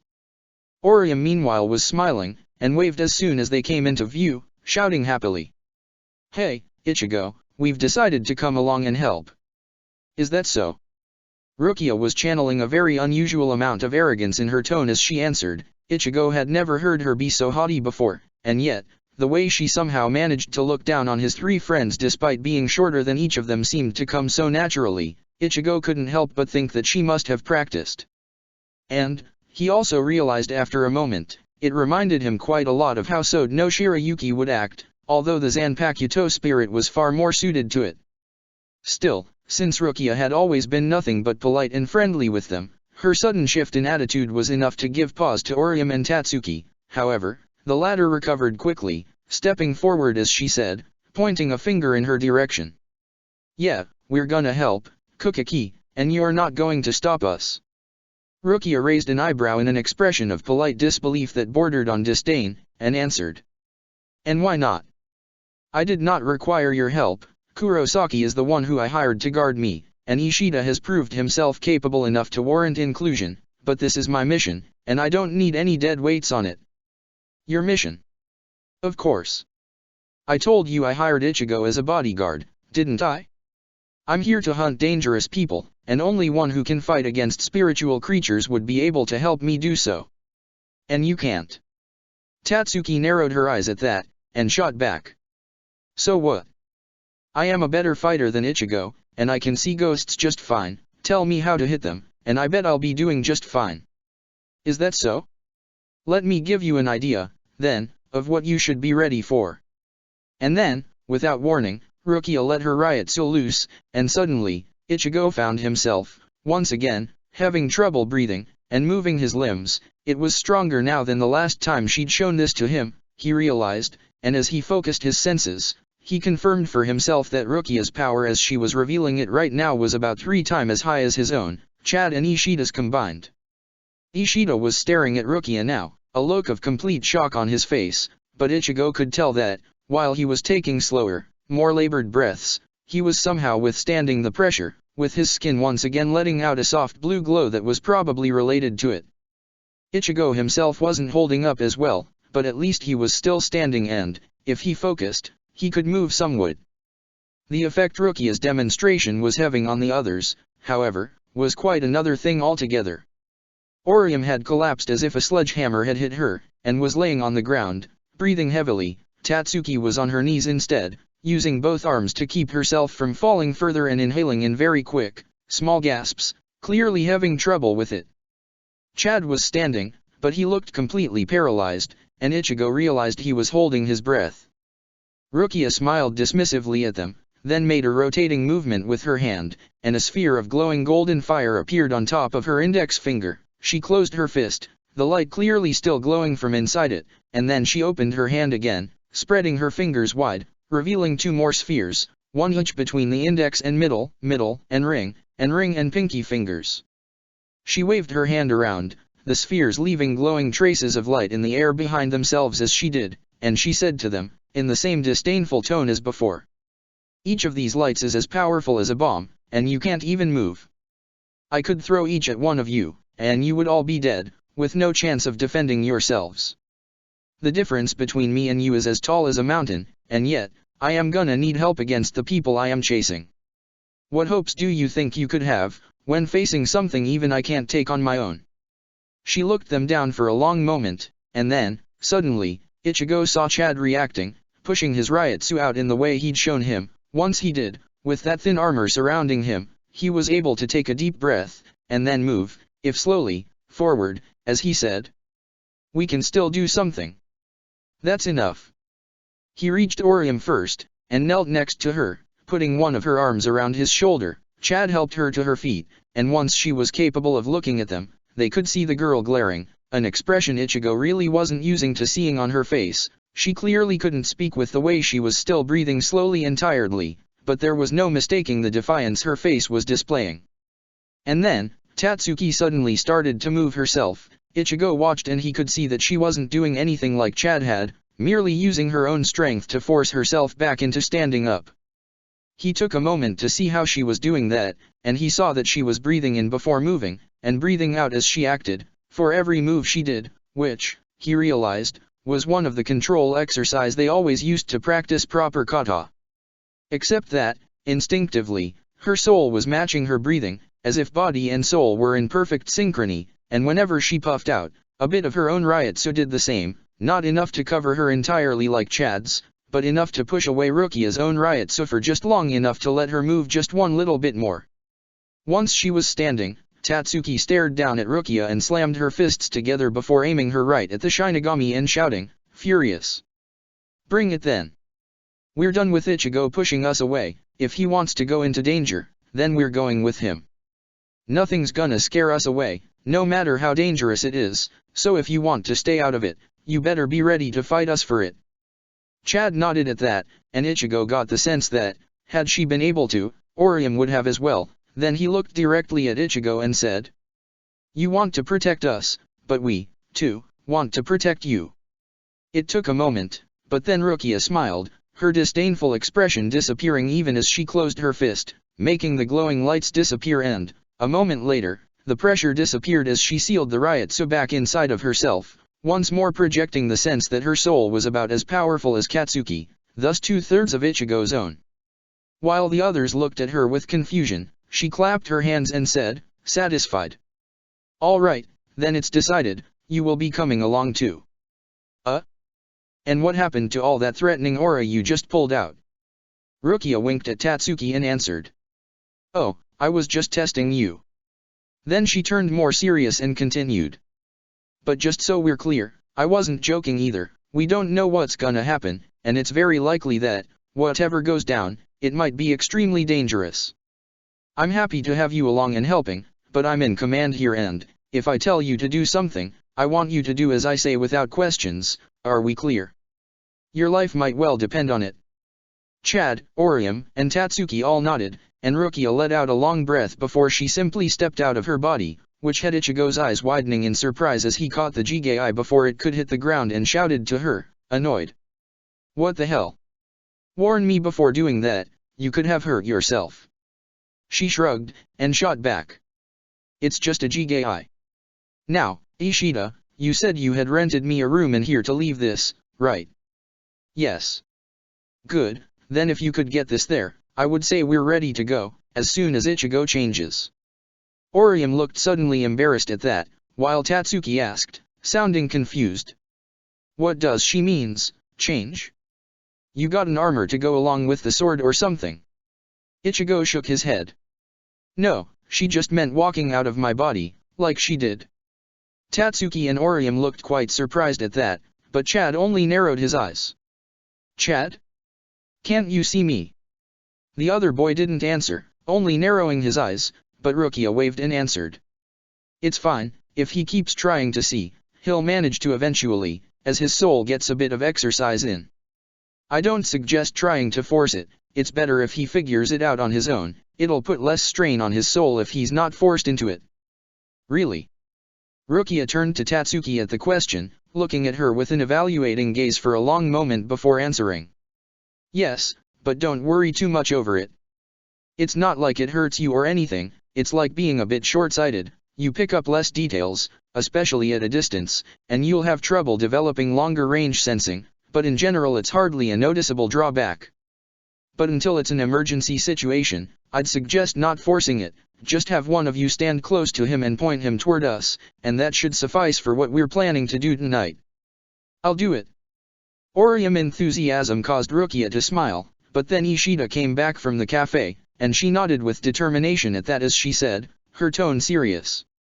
All right then, let's go.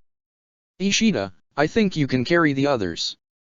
The Quincy nodded to that, and created a larger light platform than he normally would have, one large enough for all three of Ichigo's friends to stand on it, but while Orium was quick to mount it and Chad followed along without protesting, but Tatsuki shook her head and said, in a tone that would accept no argument. I'd rather be carried by Ichigo, actually. Everybody turned to watch at her with confusion, especially Orium, but Ichigo knew what this was about. She was going to take advantage of the travel to shout at him without leaving him any chance to retaliate, and said, making it clear how annoyed he was at being forced into it. Only because we don't have any more time to waste. And I'm carrying you piggyback to keep my hand free in case we're attacked, so you better be ready to hold on by yourself. She nodded, and as soon as he had her on his back, Ichigo started to run in the sky after Rukia and Ishida. The latter was moving extremely fast along one of his sliding paths, while Rukia was keeping up with her Shunpo. Although, he thought, she seemed to be requiring some effort to do so, it seemed that the Quincy's method for achieving high-speed movement was innately superior to the Shinigami one, or perhaps Ishida was simply better at it than Rukia was at Shunpo, although that was hard to believe, as he was having a bit of trouble keeping up with her. He was surprised when Tatsuki spoke, and not because she did, he'd been expecting that, but because of what it was she said. Be honest with me now, how dangerous is this thing we're doing, truly? He frowned. He knew it wasn't fear speaking in Tatsuki's voice, and if she'd already decided she'd go along with this no matter how dangerous it could be. You want to know why I'm willing to put myself into danger for this? Yes. I know it's not because of Kukaki, you'd only do it if you thought it would protect people. So, what's the threat? Ichigo let out a long breath, then explained. Hollows. That's completely unhelpful. Right, sorry. Hollows are a type of corrupted ghosts. They hunt other ghosts, and even living people, to eat their soul. They're very dangerous, and the people we're after plan to unleash an army of them on the world. Rukia came here to stop them, which is why I'm helping her. So that's why, then. They continued in silence for a bit, Tatsuki clearly thinking something over, until she eventually spoke again. You only learned about these hollows existing when Kukaki showed up, isn't it? How do you know? It's the only way things make sense. You revealed me a secret you had kept for years, because before you didn't thought it was important and didn't want to look weird. But now that it could be a danger, you wanted me to know. Isn't that it? Ichigo wasn't sure how to answer to that, and before he could come up with the right answer, Tatsuki went on. Anyway, you'll need to teach me how you fight, you realize? I'm not going to just do nothing if there's a threat like this just lurking around the corner. Yeah, but I don't know that I can do much, I'm still just learning myself. You'd be better off asking Rukia, she's the one who's training me, or perhaps Ishida, he's been doing this for a long time, from what I can gather. Tatsuki punched him on the shoulder at that, although not as hard as he knew she could have, and answered. Maybe I will, but you're going to help. What, are you scared I'm gonna mop the floor with you at this too? As if. Just a couple sparring sessions and you'll see that I'm just naturally gifted at this, like you are at karate. You're not gonna beat me at this, I guarantee it. He could feel the grin Tatsuki got onto her face as she answered, sliding back into the bantering back and forth that was their usual way of interacting with each other. Well, it's true that you learn best when you're doing rather than training, so these last few months might well be a solid head start. I guess it'll take me a bit to catch up. How long do you think? 2 days. Maybe 3. Try 3 years, and you'd be more on target. You're gonna need a lot of losses to catch up. That's right, you learned more from me than any of our teachers through the years, didn't you? He was about to answer back, when Rukia suddenly fell back next to them and said, in a whisper. Focus now, we're almost there. Ichigo nodded, and could feel Tatsuki doing the same over his head, as they moved to the outer edge of a large parking lot only occupied by what looked like a ruined, cracked truck, standing next to a large, abandoned factory. As they came closer, Ichigo realized that there was a weird stillness to everything, and it looked like a just faintly visible vibration was running over everything. He moved to where Ishida, Orium, and Chad were waiting, and let out Tatsuki too before asking Rukia, who was also examining the chain link fence. Do you know what this is? I'm not sure. She frowned, then Maid intertwined her fingers for a moment, before sliding them aside from each other to form a golden see-through lens that she was now holding between her hands. She looked through it, and when Ichigo watched, he could see that the fence was actually covered with an intricate energy barrier, although covered was perhaps the wrong word, drenched being probably a more fitting one, as the energy seemed to run through, compenetrate and envelop it. Rukia studied it for a long moment, and then said, thoughtful. This is strange. It's a Ryutsu construct, but it doesn't match any Kido spell I know of, yet, it feels like it's too elaborated to be in Hollow's power in action. And from what I know of the thieves' powers, none of them should be able to create something like this. Ichigo didn't even pretend to understand what she was saying, instead asking. So, what it does? It's a temporally static barrier, it keeps something from happening for some time, or rather, it limits the effects of something to inside the barrier, and then has them happen all at once after its time goes off. I would guess that whoever's inside doesn't want what they're doing to be sensed by those outside. Ishida had a glimpse of understanding in his eyes as he said. So that's why last time they were gone so soon after I sensed their presence, despite how quickly I moved in, I only sensed their presence when they'd already left the area, due to this time delay. Rukia nodded. Seems like it. And I bet that if we were to destroy the barrier, they'd notice, and scatter. Tatsuki, who had been following with curiosity, then asked. So, what do we do? Rukia smiled in self-assuredness as she answered. We sneak in, of course. I train with Urahara when I can, I'm probably one of the Shinigami most experienced in dealing with time-based abilities, and this really isn't all that powerful anyway. I'll just craft a Kido to get us through, just give me a moment. She took a few moments to think it over, then nodded to herself and said. All right, I think I can make this work. I know 3 spells that can do each a bit of the work, so if I cast all of them together it will work. Let me concentrate, this isn't easy.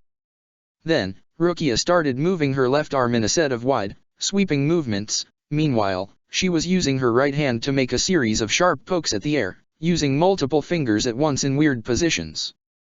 The movements of both was so dissonant Ichigo had trouble following it, much less imagining himself going through it himself, and if that wasn't enough, Rukia was also whispering some sort of poem in an almost inaudible manner, something about standing still in twilight, with very long verse and what sounded like a rhyming scheme Ichigo was unfamiliar with. After looked like a full minute of this, definitely the longest Ichigo had ever seen Rukia take to cast any of her spells. She normally could get them out in less than a second, with at most 2 seconds for slower ones. Rukia finished at once, making the last movement with her arm a wide arc, while her hand made a last push just in the middle of it like a palm strike, and she spoke the last word of her poem. There was a brilliant flash of golden light for a moment, and then Ichigo saw that a full arc of the fence had simply disappeared, as if disintegrated, and Rukia quickly moved through it as she gestured for them to follow, which after a moment, the rest of them did. As they moved closer to the building, Ichigo expanded his passive perception range as much as he could, and soon enough, he could detect 5 people inside, with souls all roughly around the same level of brightness as Ishida's, except for one, likely the leader, which felt about half again as strong. Rukia frowned at that and commented. This is weird, none of them read anything like I expected, they all feel like mortals. Ishida frowned at that, and asked. The ones we're asking, your thieves, are they all Shinigami? They were, having betrayed us, they aren't anymore. But all that matters now is that these people aren't the ones I was looking for. Tatsuki spoke up at that, sounding uncertain. So, what, do we leave? If they're not your enemies, there's no point in staying, is there? Rukia seemed to consider that, but then shook her head and answered. No, I want to check them over first, they are summoning hollows after all, they might be working for the thieves, it makes sense, to not do this personally, in case we found out about it. She then looked at the group and said, with a nod. All right, we're splitting up. I want the 3 of you to wait here, next to the main door, as somebody comes rushing out of it, try to hold them down, they're all humans, so you can do it if you're careful. Ishida, you're faster, so if you could circle around to enter from the back door on the other side, that'd be great, in case it's needed, push them toward this side. Ishida nodded at that, and Ichigo asked. Then, we're each taking one of the other 2 sides. Rukia shook her head at that and answered. No, the two of us are going in together from the top, there's no other door for us to use, and if we're going to be going through a wall anyway, might as well go for the most surprising direction and be able to strike with concentration of force if required. She made a gesture with her hand, creating that looked like 6 small badges of golden light, and gave one to each of them, before saying, I'll call you in case I want you to do something, for now, just get in position and wait for my signal. Come on, Ichigo, you come with me. With that, they all moved, and soon enough Rukia and Ichigo had reached the top of the building. She motioned for him to use Ho-Oh, and then showed how, by having their body dispersed to such an extent, it was possible for them to go through it, dragging him along. It was a weird experience, like being squeezed through a vice yet not actually being painful.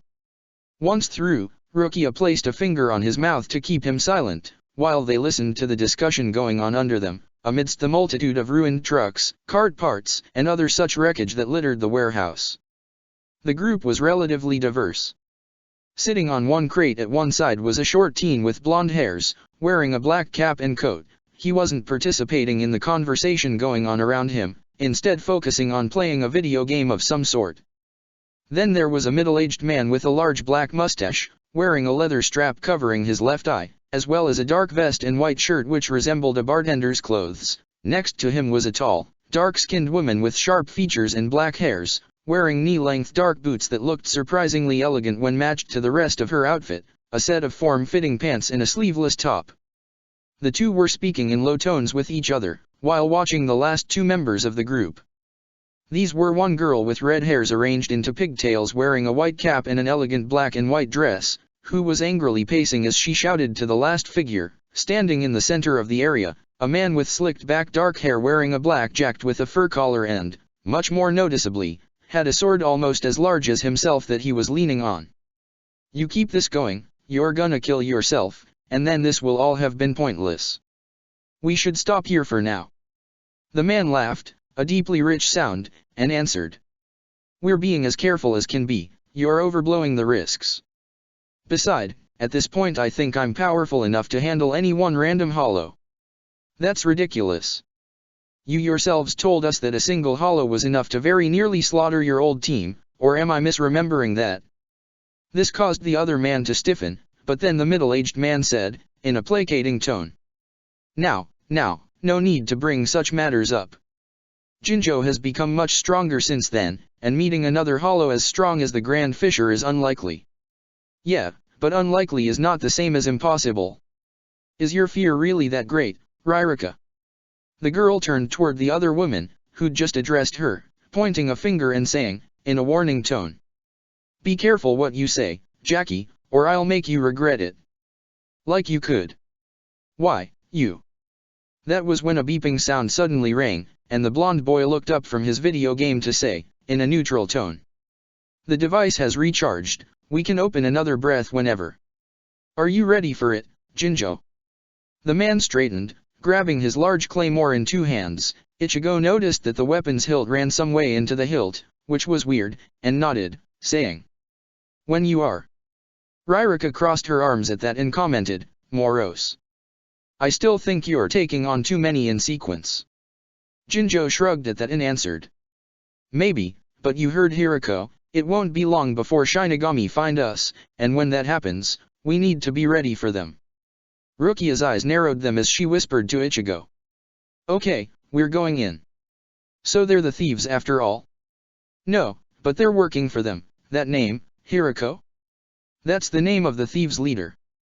Then, underneath them, the blonde boy pulled what looked like a metallic device out of his pockets and pressed a button on it, and almost immediately, Ichigo could see a rip forming into the air, exactly like the one he'd seen when Shrieker had come out at Orium's house. Rukia's eyes narrowed at this as she said. Yeah, not going to let that happen. Ishida, now. The last words she'd spoken into the communicator she'd created, and just a moment later, the back door exploded inwards, causing all the people inside to turn toward the entrance, where Ishida's white-clothed figure was standing, bow of energy in hand, as he said to them. Stop what you're doing right now. Jinjo's eyes narrowed immediately at that and he shouted, enraged. What do you want here, Quincy? Mind your own business and leave us alone. Close that portal, and then I will. Else, I'll have to make you. Right. Jackie, take him out. Without hesitation, the dark-haired woman moved forward with surprising speed, and Ichigo realized, she was pushing Ryotsu into her boots. They were reacting, somehow absorbing it and releasing a Reisu around them that he could feel was, somehow, qualitatively different. Then, the battle was on, as he watched in astoundment as the woman kicked a broken-down car and sent it flying at Ishida. The Quincy however didn't panic at all, instead just releasing another arrow which exploded when it slammed into the car, causing it to explode as well. As the woman made an impossibly wide and quick jump backwards, Ishida darted forward, using his Hiran Kyaku to propel himself at high speed, only to be suddenly forced to stop as another car suddenly jumped in his way, and Ichigo saw that the eye-patch-wearing man had touched it with a small pocket watch that, just like the woman's boots, was glowing with a altered Ryotsu of some sort. That was the point when the tear in the sky suddenly ripped open, and a large hollow with a flat head sporting blades out of her cheeks, a thin body and long, sticky limbs jumped out of it with sudden speed. That was when Rukia motioned for them to head down, pointing for Ichigo to attack the hollow, which he did by diving down. The hollow managed to avoid the attack by dodging to the side, while Jinjo, who had been about to strike it as well, suddenly said in fury, "A Shinigami! What are you doing here, tell me?" Rukia then landed right behind Jinjo and answered, "Capturing you. Surrender now, or we'll make you." Jinjo turned toward her, swiping his sword to force her to jump backwards, then shouted, "Don't close the portal, let more through. Are you mad? No, it'll divide their focus." It wasn't clear if the blonde boy had wanted to obey or not, but the hesitation was enough for a host of white tentacle to suddenly shout through the still open portal to grab its edges, keeping them from closing. Then, a massive hollow with a mask shaped like a guardian lion moved through, before the tentacled hollow, whose body was more slug-like and which mask was shaped like a pointed helmet, a wide maw filled with minuscule teeth, the only feature on its body other than the many appendage it had trailing behind it. Ishida arrived them, sliding forward at high speed while firing 2 arrows and passing at both hollows, hitting both in the center of their bodies. Before he himself slammed into the crate the blonde boy had been sitting, his target managed to roll out of the way with a grimace, and Ichigo noticed that he had pushed out some Ryotsu from his shoulder at the moment of impact, not dissimilarly from what Chad could do, to cushion the blow. The redhead, Ririka, darted toward Ishida as she yelled at the blonde one, "Yukio, close that thing, right now." Yukio, as he was apparently called, nodded, and pushed a button, closing the portal. While the 2 hollows were already almost recovered from their wound, Ichigo was about to head for them when the first one suddenly charged at him, forcing him into a quick parry. He then charged, but the hollow used its long limbs, which, Ichigo now noticed, had reversed knees and elbows, to jump backward like a grasshopper. He narrowed his eyes, and was about to charge again when suddenly Sode no Shirayuki told him to drop down. He did, and a moment later a shiny black boot went through the space where his head had been, before slamming into a rusted truck just behind, creating a crater of fractures that caused it to fall apart as she said to him, "You really shouldn't meddle with what doesn't concerns you, Shinigami. And you shouldn't meddle with hollows, but I don't think you're gonna stop on your own, are you?" She just grinned, raising her foot to prepare another kick, but he didn't even let her, instead using Ho-Ho to jump into the air and stand there, at the same time dodging another warning from his Zanpakuto about the hollow he had been about to kill. By so doing, the hollow's jump ended up carrying him straight into the kick that had been meant for Ichigo. He quickly darted around in the air as the hollow, whose body had been partially crumpled by the hit, was sent flying backwards, and ensured to be ready to just place his blade on the path the monster's head was on, cutting its mask in 2 and sending it away without even stopping. Which was a good thing, as a moment later his eyes widened as he saw Jackie in the air with him. He glanced at her feet, and saw that they were glowing just the smallest amount as she pushed Ryotsu out of them, and it seemed to react with the air for a moment, just long enough to form temporary platforms for her to jump off of. He dodged another kick and then asked, surprised, "What are you, and what sort of power was that?" "We're Fullbringers, and I'm not going to explain how our powers work to you if you don't already know." "Well, unless you let me pummel you into the ground first." "How about that?" Ichigo scoffed, then started to move around his opponent, seeking an opening. He noticed that, while she was standing in midair just like him. The technique she was using was much less stable than Ho-Oh, forcing her to constantly moving around to keep afloat. On the other hand, she had more accelerations, since each push keeping her in the air also gave her a little bit of push as well. He spared a moment to check what was going on underneath him, and saw that Ishida was engaged in a shootout of sort with the redhead. She was wielding what looked like a toy gun, firing weird hearth-shaped projectiles of glowing energy that Ishida kept avoiding while shooting back arrows of his own, which Ririka tended to stop from hitting her by using small bursts of speed, her feet glowing just as Jackie's were, to move from cover to cover as each of Ishida's attacks obliterated it.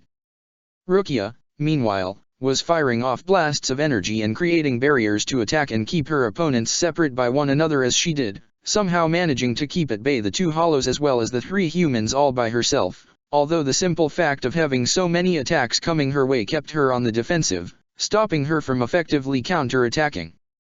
The one thing that was positive was that the two hollows were angling for whichever targets were closer rather than Rukia herself, meaning the Fullbringers had to be careful of them even as they tried to coordinate with each other. In particular, the mustachioed one seemed to be smacking the huge hollow with his pocket watch, held by the chain as if it was a whip, and each hit seemed to slow the hollow down considerable, even if it didn't leave any wounds that Ichigo could see. Ishida was helping Rukia, sending an arrow on the direction of the tentacled hollow to stop it from moving too much, but he could only do that when he was moving around to get a better angle to shot Ririka from, and he couldn't remove too much of his attention from his opponent, as the girl was clearly more than willing to take advantage of any opening the Quincy offered her. Rukia couldn't keep 5 enemies at bay by herself forever. She didn't look tired right now, but she would tire eventually. So, after a moment, Ichigo knew what he had to do. He sent a call to Sode no Shirayuki to get her to focus on covering his back, then grinned at his opponent and said, as they continued to circle one another. "You know, since this is going nowhere, how about I just go take out one of your fellows instead?"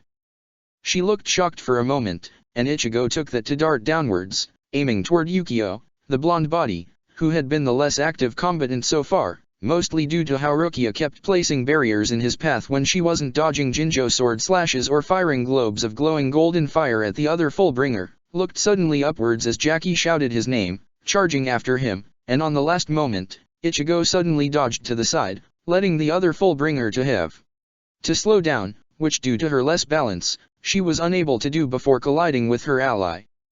They didn't get hurt, but were trapped for the few moments that Ichigo needed to charge at Jinjo while shouting, "Rukia, cage those two." The Shinigami didn't even hesitate, moving to cast barrier after barrier even as Ichigo jumped in front of the Fullbringer's leader sword strike, blocking it, and being sent rolling backwards from the power of the attack. Jinjo advanced on him with a dark grin as he commented, "You know, I thought I'd have to come to Soul Society to get my revenge on you lot, Shinigami. But if you come under my sword of your own volition, well, then I've just no reason to hold myself back any longer, do I?" Ichigo raised his Zanpakuto, preparing to release it, when he suddenly got a call from the sword itself to dodge. He did, and then saw that the huge lion-headed hollow was moving at incredible speed, and with such power he broke through the barrier Rukia had left into its path, and Ichigo noticed that, in the movement, he'd literally pushed the older Fullbringer through, leaving him battered and unconscious.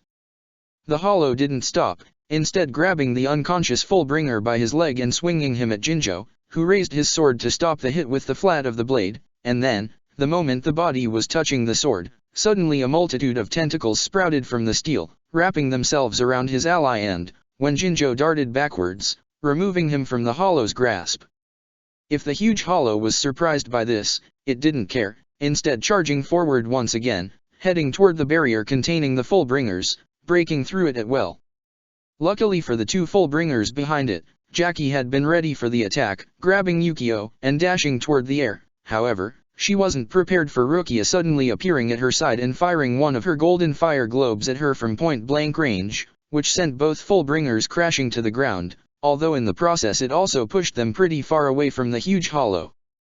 That was when the tentacle hollow struck, suddenly jumping upwards, lengthening its tentacles to grab the ceiling and use it to swing toward Ichigo himself. He jumped backwards, and only a last-moment warning from Sode no Shirayuki made him realize he was about to slam into Jinjo's sword. He twisted as much as he could, using Ho-Oh to get the leverage needed to swing his sword and deflect Jinjo's own away, but the resulting impact sent him flying. He was caught midair by Ishida, the Quincy having created a cushion in midair that stopped Ichigo without hurting him, but this gave Ririka the chance to quickly move from her position, repeatedly firing at Ishida. The Quincy dodged backwards, forced on the defensive as she pelted him, while the other Fullbringer ran toward the door, the huge hollow chasing them as Jinjo shouted. "Ririka, let's get out of here, now!"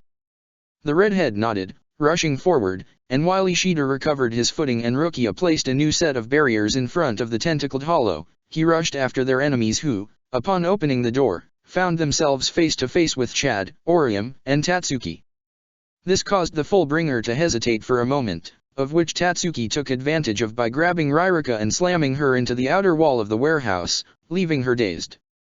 Jinjo reacted to this by slashing at her, but Ichigo called on his Shunpo to a largest extent than he'd ever tried before, and even as he felt something tear in his legs, he managed to get there in the nick of time, blocking the attack, only for an explosion to erupt at the point of contact, sending him skidding back while the Fullbringer's leader smiled smugly at him as he did.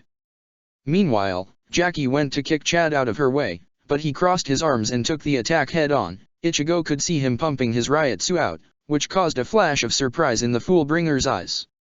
Perhaps that caused her to hold off on her power, or perhaps Chad was just that sturdy, but he managed to fully stop the woman's attack without being even pushed back by it, although his arms were left bleeding by it. She then said, sounding surprised. "You're a Fullbringer? Why are you working with Shinigami and Quincy?" Before anybody could answer, the huge hollow reached the group, smashing through the door while letting out a loud bellow. It took a swing at Yukio, who dodged and then pulled out his portable game console as he said, "All right, that's quite enough, get out of my way, you bastard."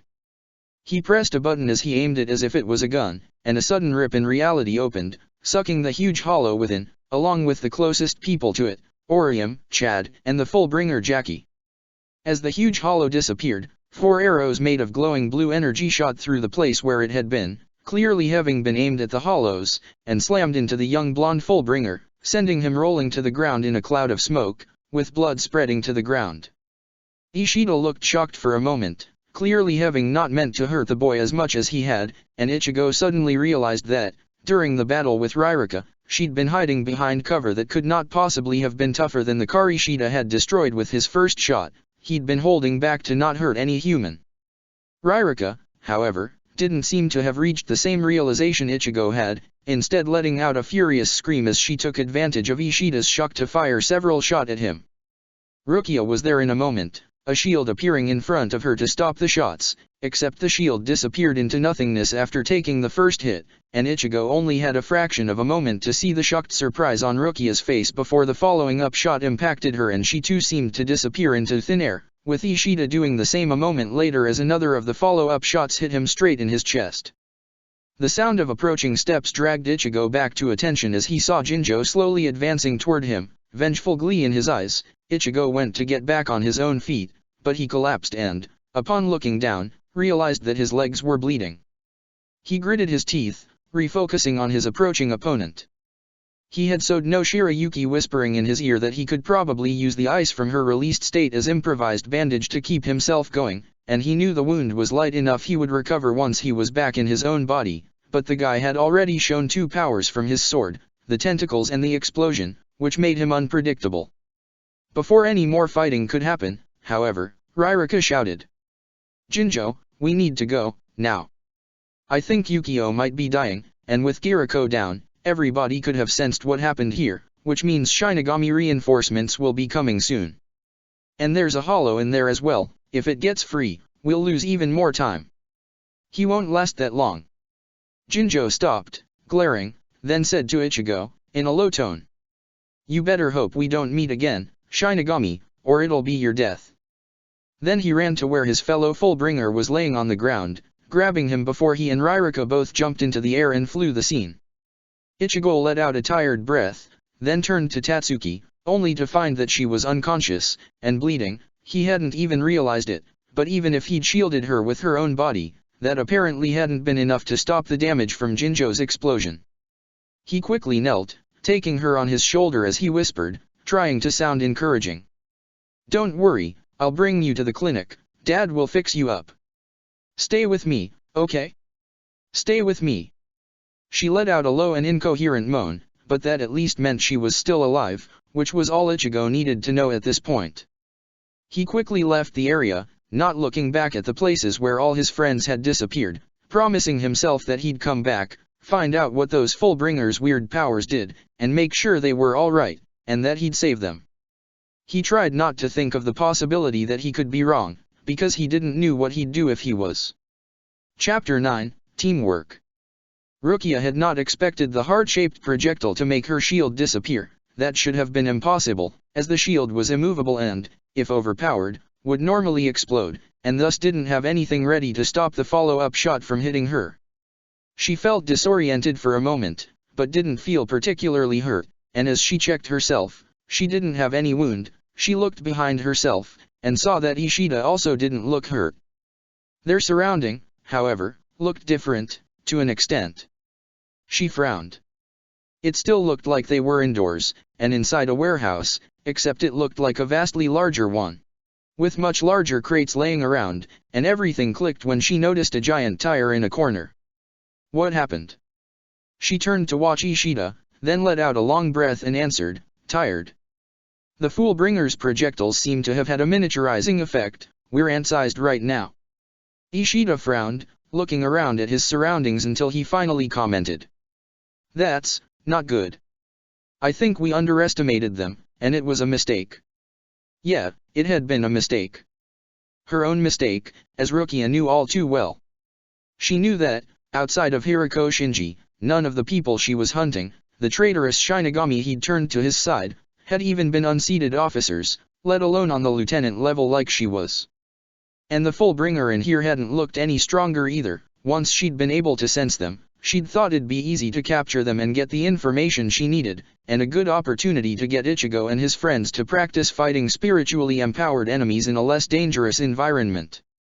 And instead, as always, she'd fucked up. Two of them had been caught in whatever trap the Fullbringer's ability had created alongside with a hollow they were totally not prepared to face, and she had failed to anticipate a tricky ability and gotten miniaturized as a result. Once again, an attempt at leading a team had turned into a disaster solely due to her lack of competence. As if she needed any more proof that she had been right in refusing Captain Yukate's offer to take the rank of Lieutenant in the 13th Division. She shook her head to push the thought away, and as Ishida dusted himself, she expanded her senses as much as she could, finding with annoyance that her range had been reduced alongside with her size, so she could also barely feel the edge of the warehouse, where she found that everybody was leaving, both group carrying wounded as Tatsuki has, apparently, also been hurt. She grimaced at that, adding one more fault to her own pile, before turning to Ishida and saying, "We need to move, the others are leaving, and we'll have a hard time tracking them down like this." Ishida turned to watch as he reformed his sliding platform, even as he asked. "Ichigo isn't trying to see if we're still around. Tatsuki got wounded, I think he's just worried about getting her to a doctor right now." Ishida nodded, and having completed the slide, created the sliding path for it, but Rukia could suddenly feel a giant tentacle whipping in their direction, and almost without thought, she pushed him out of the way of the strike, allowing them both to dodge the attack just in time. The tentacle smashed the crates surrounding them to splinters while leaving a crack on the ground, but at their size, the splinters were practically sword-sized, so Rukia lost no time in creating a Bakudo sphere around them to repel the three follow-up attacks, capturing and reshaping the loose Ryotsu in the air with a single spiraling motion of her hand even as she eyed their enemy, the hollow who had once more moved around the barrier she'd erected to keep it trapped. The monster looked positively titanic in front of her. Just its eyes were 4 times the size she was, and when it spoke, its voice echoed around like thunder, the malice in it all the more terrifying for how it filled the air. "You're not going anywhere, Shinigami. You might be bite-sized now, but I can feel your souls are just as powerful as before. No way am I letting so rich a meal escape me." Ishida glared at the monster at that comment, clearly not at all happy of being called a Shinigami, and before Rukia could say anything, he let out several of his arrows. They hit the hollow without difficulty, considering how big of a target it was, and pierced through without difficulty. However, unsurprisingly, the wounds were so small as to barely be visible, and with the hollow's regeneration, disappeared in the blink of an eye. Then, Another barrage of tendrils slammed into her barrier, and she could feel it cracking. Knowing another set of attacks would cause it to explode, she quickly whispered to Ishida, in a hurried tone. "We don't have time for this, let's get out of here." But the Quincy shook his head at that and answered, sounding annoyed. "I'm not gonna let a hollow around when I'm here and can kill it. If you want to run away, feel free." Then, before Rukia could say any more, he created another of his path and quickly used it to dart all the way to the side, firing more of his arrows as he went. Once again, they each cut through the hollow without any difficulty, but the wounds they left behind were so small and quickly healed away, they might as well not have been there at all. Rukia couldn't help the feeling that this was the result of her blunder. She knew he was just following his stupid Quincy code and that it had nothing to do with her, but her feelings didn't change just because she knew intellectually that they were wrong. Still, she had something to do, and used her shunpo to get out of the way, barely a few moments before a multitude of tendrils and tentacles smashed her Bakudo to pieces, causing it to explode on the hollow, scorching its limbs. The resulting roar of pain was deafening. Rukia could feel her bones rattling from the sheer force of it, but she grit her teeth and ignored the pain, knowing that she had to keep moving if she was to avoid getting killed here. As she kept pushing her shunpo the most she could, Rukia was just barely keeping herself safe from the multiple sweeping attacks the hollow was leveling at her. She didn't even have the time to mount a proper attack. She could fire the occasional Hado occasionally, but with only one at a time. Even her largest attacks weren't able to do much damage, and obviously it wasn't gonna last anyway. It wasn't even that the hollow was particularly fast or dangerous, in fact it was probably on the lower end of the scale. It was just that the titanic size advantage it had over them compensated for its low speed and power. Ishida, she could see, was in the same situation she was, darting around the monster while peppering it with attacks that, for all their accuracy, ended up being almost entirely inconsequential to the creature. If they wanted to win, they had to come up with a plan, and to do so fast. She darted for Ishida's position, having to accelerate even more to keep up with his speed, and said to him, her tone serious. "This is not going to work, you realize. So what, you want me to just give up?" "No, just to work with me, we just need to hit the mask with multiple attacks in a short enough amount of time to destroy it, and we win. And the mask is the part that regenerates the slowest anyway." "That's easy to say, but how are we going to achieve that?" "With a distraction. One of us get it to focus on themselves, the other unleashes all that they have to take it down." Ishida frowned, clearly disliking the idea and preparing an objection or rebuttal in his mind, and Rukia realized that she couldn't persuade him, not with how every wasted moment risked their death if they failed just one dodge, and how little trust he, as a Quincy, would have for her, a Shinigami. She needed to prove to him that she was trustworthy to get him to follow her plan, and if she was wrong, perhaps that would be deserved punishment for the disaster this mission had become due to her mistakes. She didn't wait for Ishida's answer, instead suddenly breaking away from the circuitous path around the hollow they were following and instead rushing for it at full speed, strengthening and projecting her emotions to fully draw the monster's attention as she shouted. "Come on, monster, take me on if you think you can." As expected, the monster threw out about a dozen of large tentacles at her, but Rukia was expecting it and headed directly toward the larger one. She clasped her hands together and twisted them as she did, and then pushed them apart just as the attack was about to hit her, creating a different type of Bakudo than she had before. The barrier curved toward the enemy and just slightly adhesive so that the tentacle stopped at it, instead of bouncing back from it. Rukia moved forward, using the big tentacle's own size as cover from any stray hit from the nearby ones, and then crafted another barrier on the upside of the tentacle, trapping it within. Then she created two more to her sides, and as soon as more attacks slammed into her, she repeated the trick, proceeding to trap them both, as well as linking the barriers together to keep the hollow from freeing itself. And then she darted upwards, drawing the enemy attention once again. Even as more and more tentacles headed her way, and she repeated her strategy to trap as many of them as she could, Rukia knew that she couldn't keep this up forever. Hollows were intelligent, and soon enough it would adapt. Without her Zanpakuto to actually attack with, she would normally just run at this point, but if she was to make this plan work, she had to keep repeating what she was doing, to maintain the monster's attention on herself. And indeed, after a handful more swipes that she trapped, the attacks started to arrive from directly in front of her, making themselves impossible to capture. while more moved to encircle her from behind, leaving upward movement as her only avenue of escape, and she knew that an attack would be coming from that direction to swat her down as soon as she attempted to take it. And since it was the only way to keep the enemy's attention on herself, she darted upwards. Sure enough, she saw the tentacle falling down, and created a new, different Bakuto, this one shaped like a cone, but lacking a base and empty on the inside. She timed her ascent so as to smash into the barrier from her own side at the same time the attack smashed on it from the other side. She braced himself, and having made this one easier to break on purpose, it exploded on the impact, just as she'd hoped, the directional explosion ripping the tentacle smashing into her apart even as it sent her crashing into one of the nearby crates, which worked as a way of getting out of the encirclement. She could feel the power of her own soul dimming and wavering a bit as a result of the wound she had inflicted onto herself, and then she felt a sudden surge of power in a different area of the warehouse. For a moment, she couldn't understand why Ishida had flared up his power in that way, why make himself a target. Then she suddenly realized, as the Hollow suddenly redirected his attacks that way, he was saving her. Rukia cursed, even as she used the few moments of respite Ishida had given her to collect herself, so she was able to run away from the follow-up attacks, but then, as she gained altitude again, she frowned as she felt the flaring-up soul stand still, not doing anything to dodge the attack it had baited, and then she understood what was going on.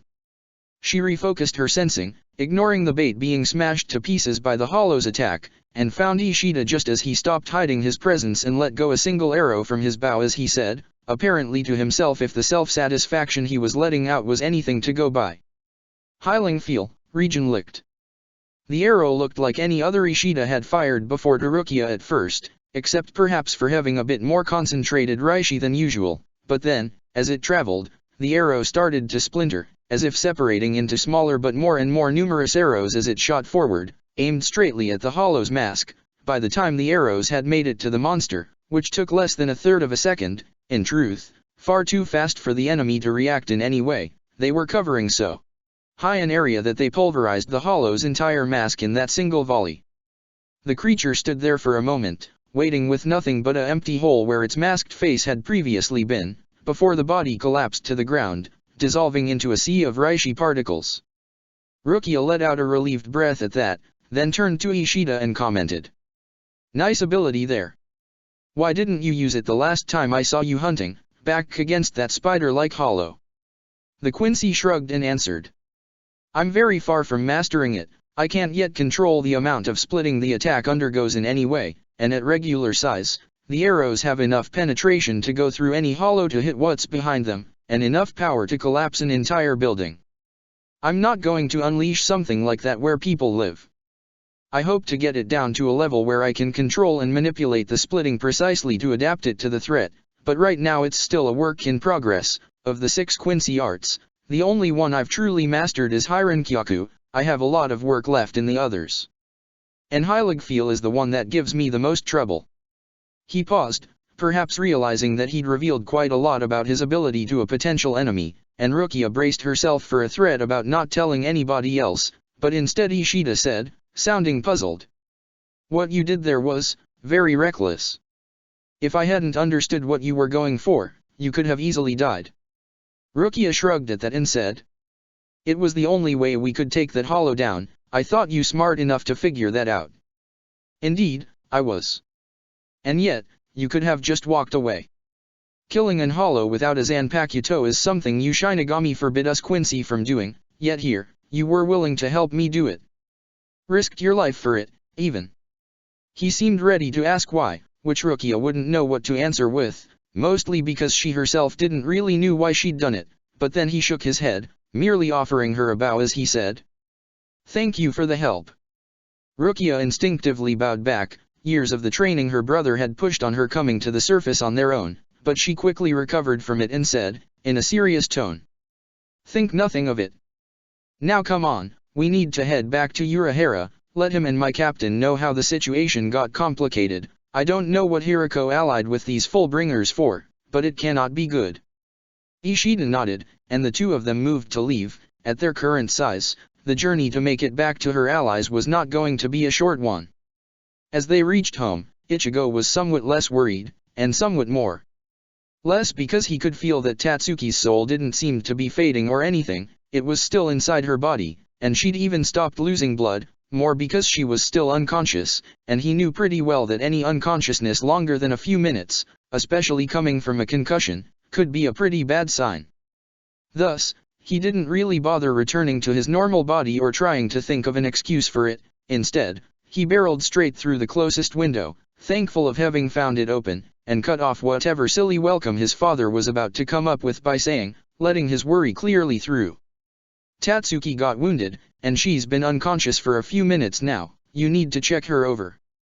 He placed his friend on the closest of the infirmary's beds, then scooted backwards, letting his dad move to check her over. He frowned after a first glance, then proceeded to pull out his tools and make a more accurate checkups, after which he said, sounding relieved.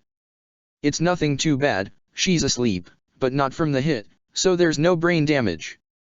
I'd say exhaustion caused by the combination of blood loss and being exposed to a sudden burst of riot so far above her level while in a weakened state.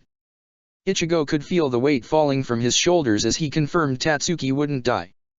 Then, while his father hooked her to N4 with a saline solution and a pack of blood, Ichigo got up. Now that he knew Tatsuki was safe, he had to go back, check for Orium and Chad and Rukia and Ishida, see if he could understand what had happened to them and hopefully help them too. Which was why he was annoyed when he found his father standing in his path. Old man, now's really not the time, I've stuff to do. Well, then you'll make the time, and tell me why did you brought Tatsuki hollow hunting with you when she's clearly completely untrained in any manner of spiritual combat? More than anything, it was the severe expression on his father's face that stopped Ichigo. He'd almost never seen him like this before, so he decided to answer, although he didn't hide his annoyance. I didn't want to, but she absolutely wanted to come. And besides, it wasn't in hollow that hurt her, it was a weird guy with an exploding sword. That explains only why she had the type of wound she did, not why you were going against somebody who can create explosions of cutting winds. I thought I'd told you not to get involved in dangerous stuff, didn't I? Ichigo didn't know how to answer to that, but then he realized that answering was his last concern, as he asked instead. Wait, how much do you actually know about spiritual stuff? Why didn't you ever told me anything about it, if you knew how dangerous it could be? I've told you a million times that it's dangerous to go outside alone, that there's dangerous people out there, and you've been able to see spirits way longer than that, that should have been plenty. Ichigo was about to offer another rebuttal, when the clinic's bell interrupted them. His father let out an annoyed huff, then said, pointing his finger to the ground. Now wait right there, we aren't finished with this discussion. Then he headed to open the door, while Ichigo sat down on one of the chairs, almost going through it for a moment before he got his turbulent emotions under control. Meanwhile, he heard his father's voice coming from the door, clearly annoyed. Kyujo. Why are you here? I made it clear last time, I'm out of it for good. Look, I wouldn't have come bother you if it wasn't important, but I really need the help. And I really don't want to help you. Come on Ishine, you're only one I know who can treat wounds like these. Ichigo frowned. Who was this guy, and why did his voice sounded familiar? His father was clearly hesitant to agree, so the other man pressed on. Look, you can see for yourself that this is serious, he could even die, I wouldn't have bothered you otherwise. Just help the kid out, and then I'll be out of your hairs and you won't see me ever again, I promise. Fine. Come on in. Then his father came back, followed by two people. Two very familiar people who were carrying another two very familiar ones in their arms. Ichigo's eyes widened the same moment Jinjo's did, and the man reached for the cross at his neck while Ichigo went for his sword and said, How did you track me down? The redhead, Ririka, scowled at that as she shouted. We had no idea you were here, this was supposed to be a safe place where we could heal Yukio. Jinjo, meanwhile, had turned a dark glare on Ishine as he said, What's the meaning of this, Kurosaki? Are you working with Shinigami now? I've no idea what you're talking about, you know I've never met a Shinigami before. You're joking, right? He's wearing the uniform, has the Zanpakuto, he's clearly one of them. How would I know what a Shinigami looked like? Regardless, nobody is gonna start a fight in here, or I'm gonna end it. And that's no Shinigami, that's my son Ichigo. And if you keep threatening him, we're gonna have a problem on our hands. Jinzhou seemed to consider making a fight out of it anyway for a brief moment, but then let go of his pendant and raised his hands in a gesture of peace. Ichigo also let go of his sword, and his father nodded at that, as he moved to take the blonde boy from Jinzhou's arms as he said, "Good. Now everybody is gonna sit down, and then explain to me what's going on here." Ichigo couldn't wait to know either, so he accepted the ceasefire for now, even as he kept his eyes on the Fullbringer. From the way the man was glaring, he wasn't sure how much they could trust whatever he said, but he was gonna listen anyway. If nothing else, he needed to know what had happened to his friends, and these people were the only ones with the answers. Orium was captured by wonder as she took in her new surroundings. It was an incredible glade, with tall hedges in all manner of shapes, from animals to castle-like towers to Christmas trees to more, all covered in beautiful flowers in all manner of colors. The topiary looked a bit silly, since whomever had sculpted them clearly couldn't do curves and made them all with square edges. In fact, even the fountain in the center of the area was all square, and the water sprouting from it curved in 2 square angles at the top before falling down in a single solid sheet. All in all, it was very strange but also very beautiful, and Orium couldn't help but stare at it all with wide eyes. That was, until a voice suddenly said, annoyed, "Damn it, Yukio, will you never learn to aim that thing properly?" Orium turned then, and saw that the scary lady who had kicked Sato was getting back up from the ground, where she'd somehow fallen when they were moved there. Immediately, Orium aimed her fingers at her and said, making it clear she was angry, "Hey, stay back. You're a mean lady and weren't friendly at all. I don't want to spend time with you." The woman turned a threatening glare at her, which caused Orium to step back. This made the woman grin menacingly as she stepped forward, saying, "Oh? Can you do anything to stop me, girl?" That was when Sato, who had been standing so still and silent behind her that she'd forgotten about him, took a step forward, moving himself between Orium and the woman, and spoke in a calm tone. "I can." Sato's words gave the woman pause, and then she asked, frowning, "Why is a Fullbringer working with Quincy and Shinigami? Don't you know we're natural enemies to them?" Orium frowned. She remembered that Ishida was a Quincy, and he'd said Ichigo was a Shinigami, but she didn't know the other words, so she asked, "What's a Fullbringer? Seriously, you don't know?" "I wouldn't ask if I did." Sato also shook his head, which caused the woman to sigh and answer, sounding tired. "Fullbring is one of the 2 ways us normal humans can defend ourselves from hollows. It's actually the most common. Quincy are the rare ones, which is why they banded together into clans, since it does tends to run in family. Anybody who can use Fullbring is a Fullbringer." Orium wasn't sure she understood that. She thought of what was the most confusing part, then said, "Why are Quincy rarer? What's the difference?" The woman shook her head at that, now looking amused. "You really have no idea, do you? It's quite simple, really. The Quincy arts consist of drawing Reishi together and manipulating it. The most basic application of that is drawing it to yourself. Fullbringer instead can push their Ryutsu out of themselves, in a manner similar to how hollows do, and even push it into other objects to get their souls to help. It's just a natural inclination. Some people have an easier time keeping their emotions bottled in, but most find it easier to show them off, and the soul eventually adapts to the pattern and does one of the 2 more easily." She paused, then pointed her finger to Sato and added, "And that thing you did, where you pushed your Ryutsu outside of your body to cover yourself as an armor, that was Fullbring. Which brings me back to the question, why are you working with a Shinigami rather than helping us out?" Orium scowled at that and answered, placing her fists on her waist and jutting her chest out for emphasis, "You are the bad guys.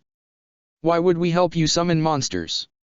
Sato nodded, clearly in agreement with her, and added, "Ichigo wants to stop you, and I trust him."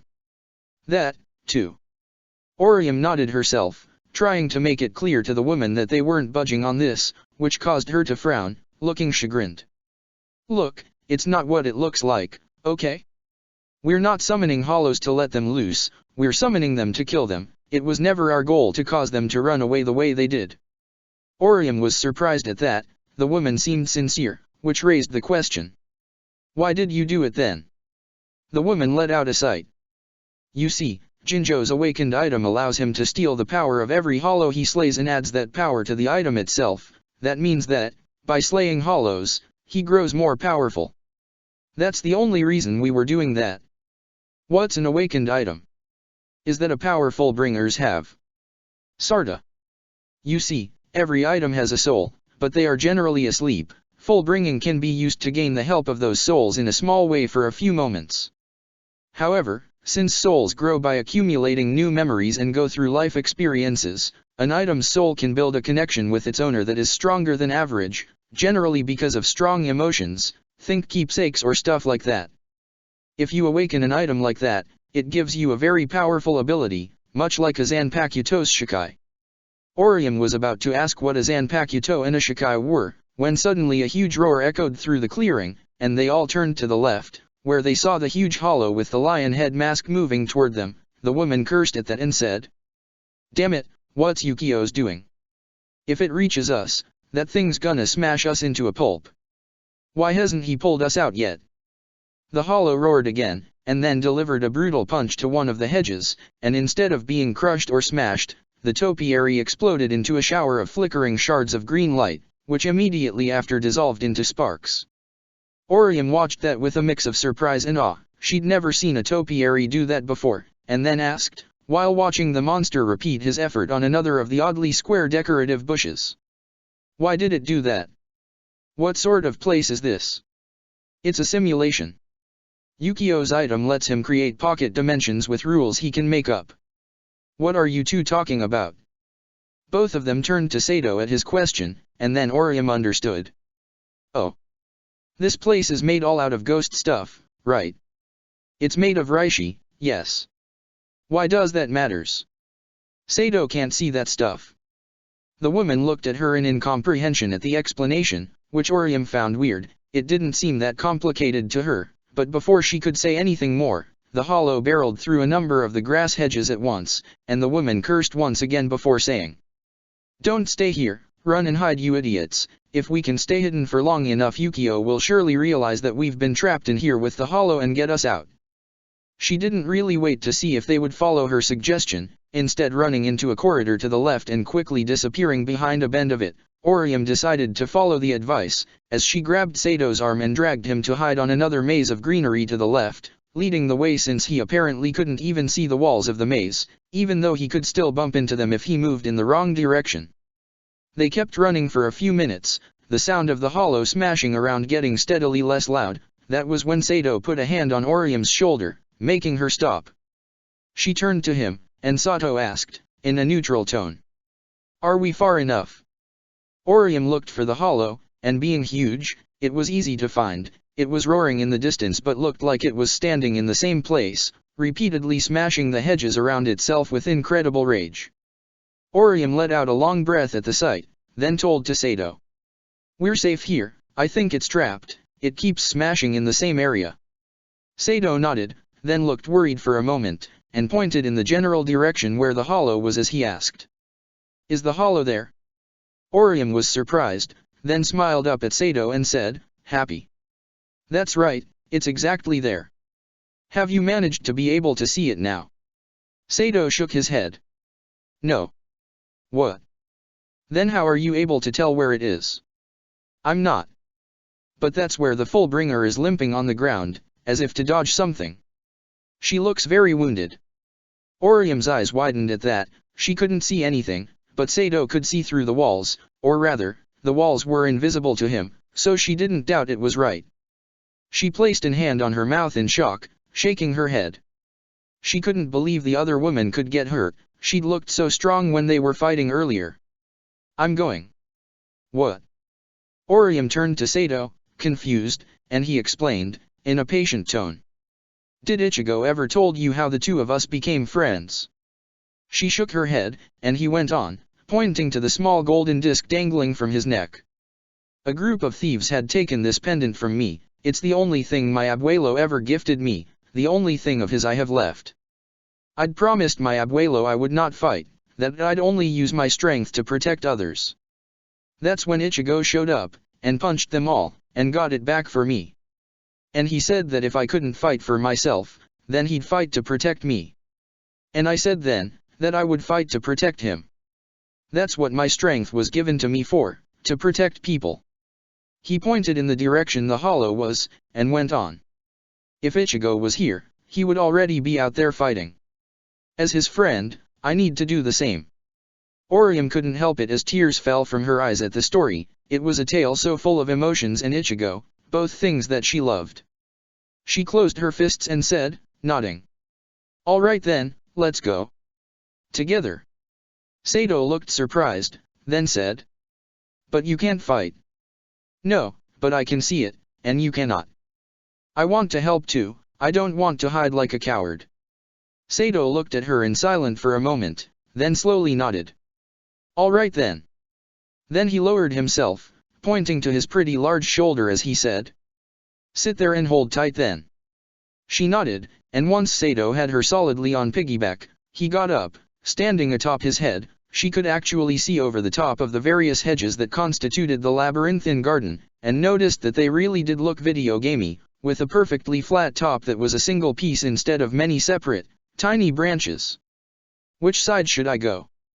Orium was about to send Sato to the right, when suddenly she had an idea, and asked instead. How high can you jump?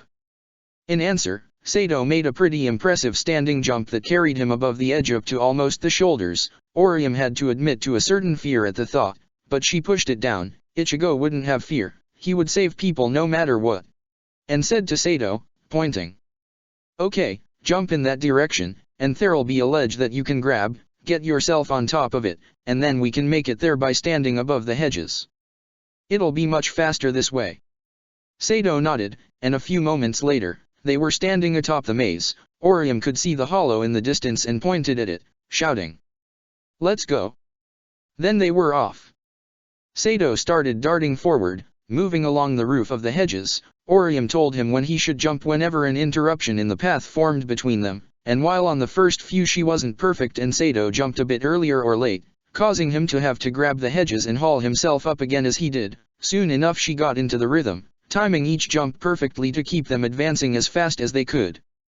Soon enough, they found themselves in front of the hollow. The huge monster was destroying the area as it tried to hit the woman on the ground, who was scrambling on her back to avoid the attacks, occasionally kicking upwards with her left leg to repel a punch that got too close to her.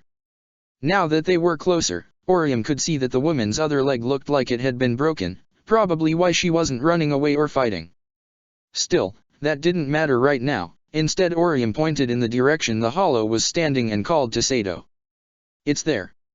Sato nodded and jumped forward, cocking his fist as he did before delivering a powerful straight punch at the monster. Orium could both feel and see the energy coming out of Sato's body and wrapping him in a softly glowing armor of green light, and then the force of the impact as it set her bones rattling.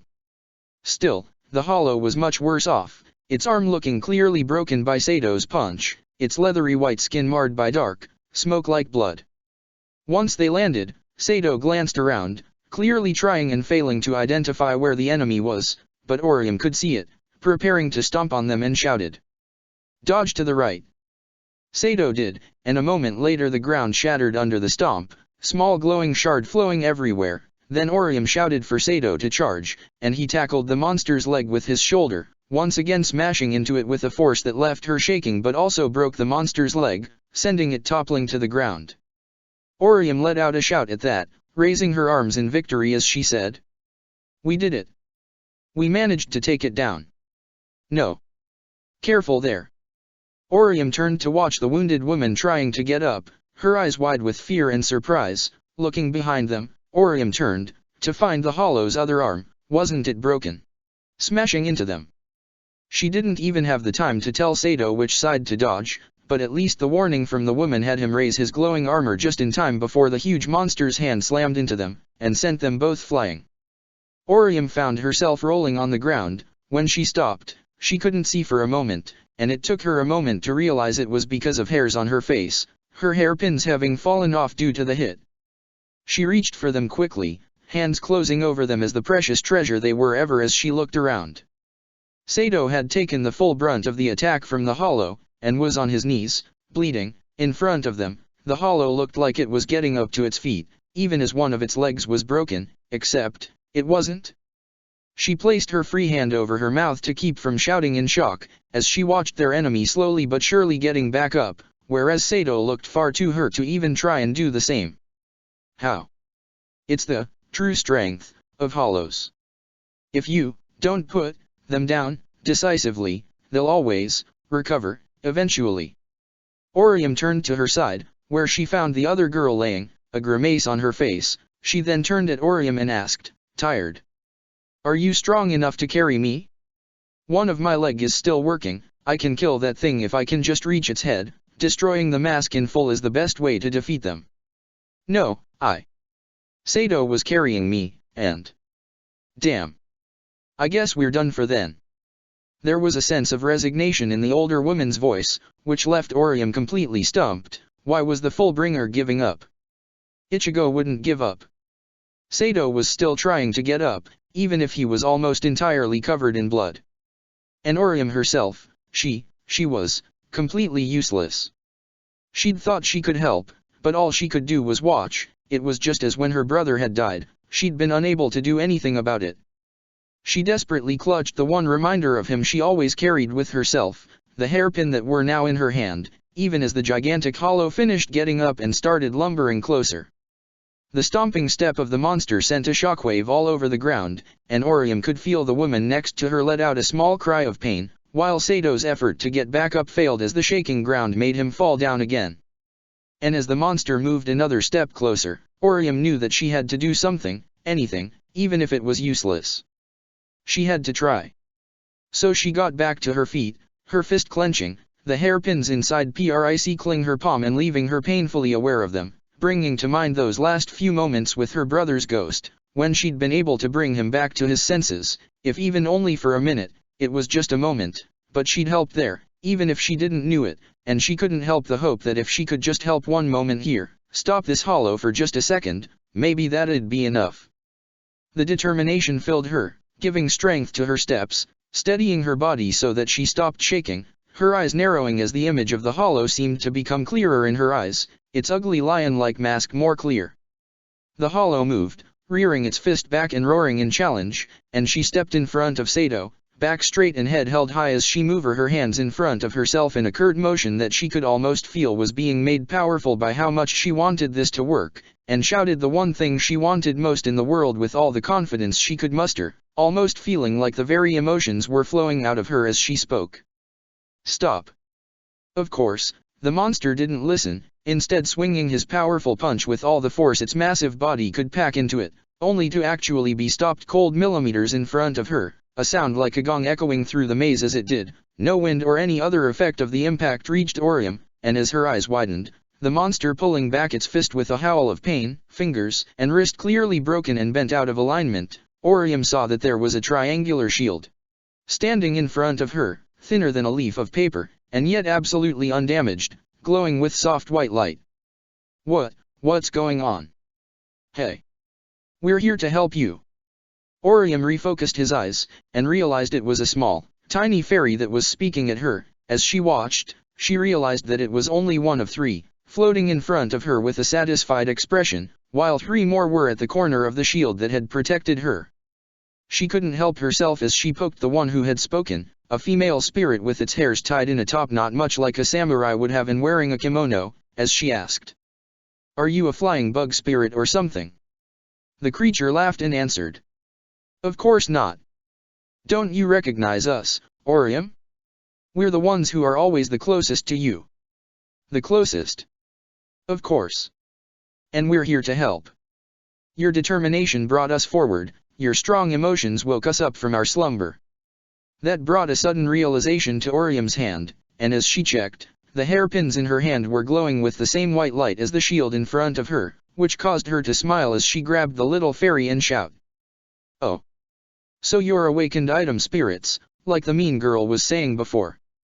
The name's Jackie." Orium turned to the woman, and saw that she had an amazed look on her face as she said, "That was impressive, little girl, never seen a spontaneous item awakening before. That shield of yours is gonna help. We can't attack, but at least it'll let us survive until either I or your friend get better enough to actually fight."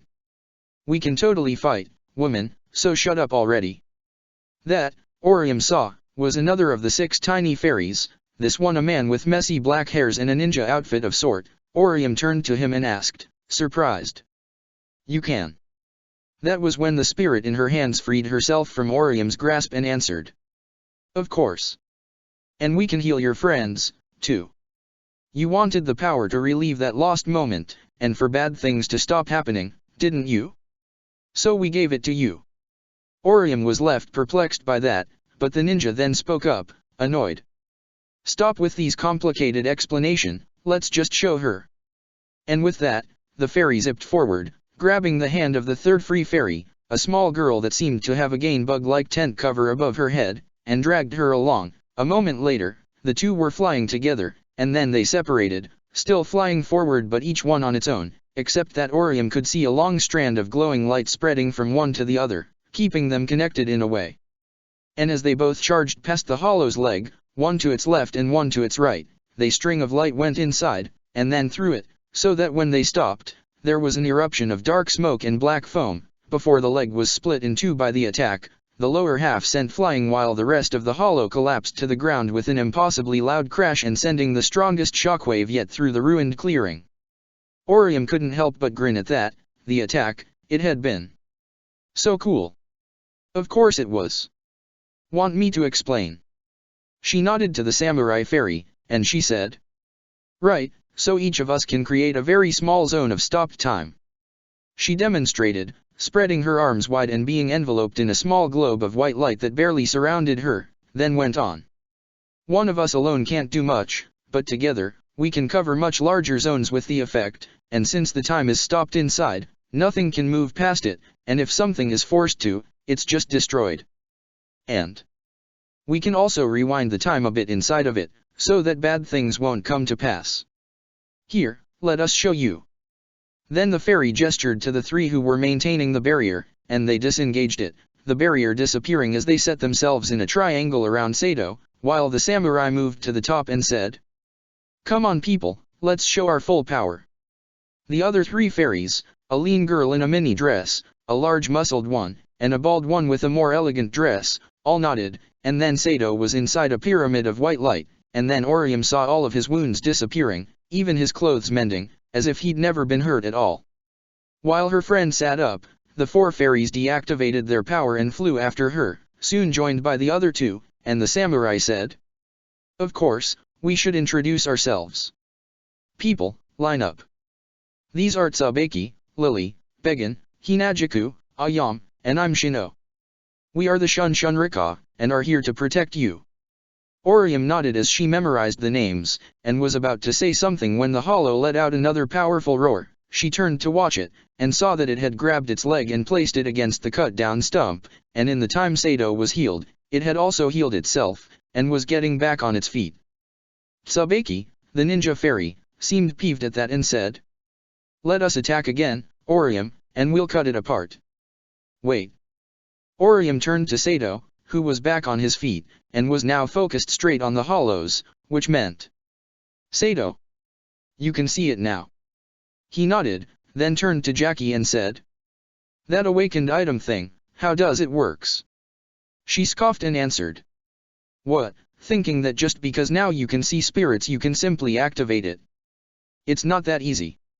You need an item that you have a deep emotional connection with, then need to be feeling some incredibly emotion, and not everything can do, it needs to be an emotion that's very strongly connected to the item too, and you can't manufacture it, must be a genuine thing, and then, when you are feeling that emotion, you still must have enough control over it to push it inside the item itself. Why do you think there's so few Fullbringers and so many Quincy, despite the fact that most people are actually naturally inclined to Fullbring? It's because to become one is difficult, that's why. Sato just nodded, apparently undeterred by the tirade at all, and asked.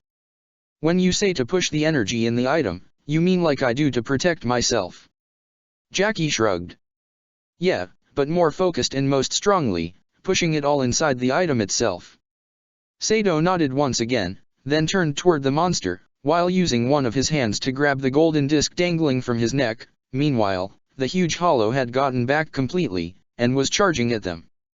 Orium's eyes widened, preparing to interfere, but then the pendant started to shine with a dark blue glow, and then the energy spread over Sato's neck and torso to his other arm, the left one, coating it, and then it solidified in some sort of weird armor and gauntlet, black with long red stripes. Sato just raised it, and as the monster swung, he raised his forearm, and the armor seemed to flatten and enlarge a bit, like a shield of sorts. And then the punch hit, and Sato stood firm, the impact sending a shockwave that made Orium stagger backward and messed up all of her hair. Sato, however, looked completely unfazed, and when the hollow pulled its punch back, as if dumbfounded at the result of its attack, Sato struck back, a straight punch aimed high at the monster's head. Of course, the monster was too big for the punch to hit anything, but as soon as the punch stopped moving, a literal pillar of blue energy erupted from it, blasting the hollow with its full power, and when the blast disappeared after a few seconds, the entire upper half of the hollow, including its mask and head alongside most of its torso and shoulders, had been completely vaporized. Sato looked at his arm, his expression unreadable, before slowly letting out a long breath, letting the armor disappear.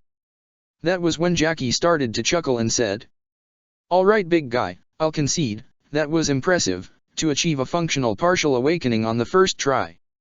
But you're a long way to go before you truly master it." Then she turned to Orium.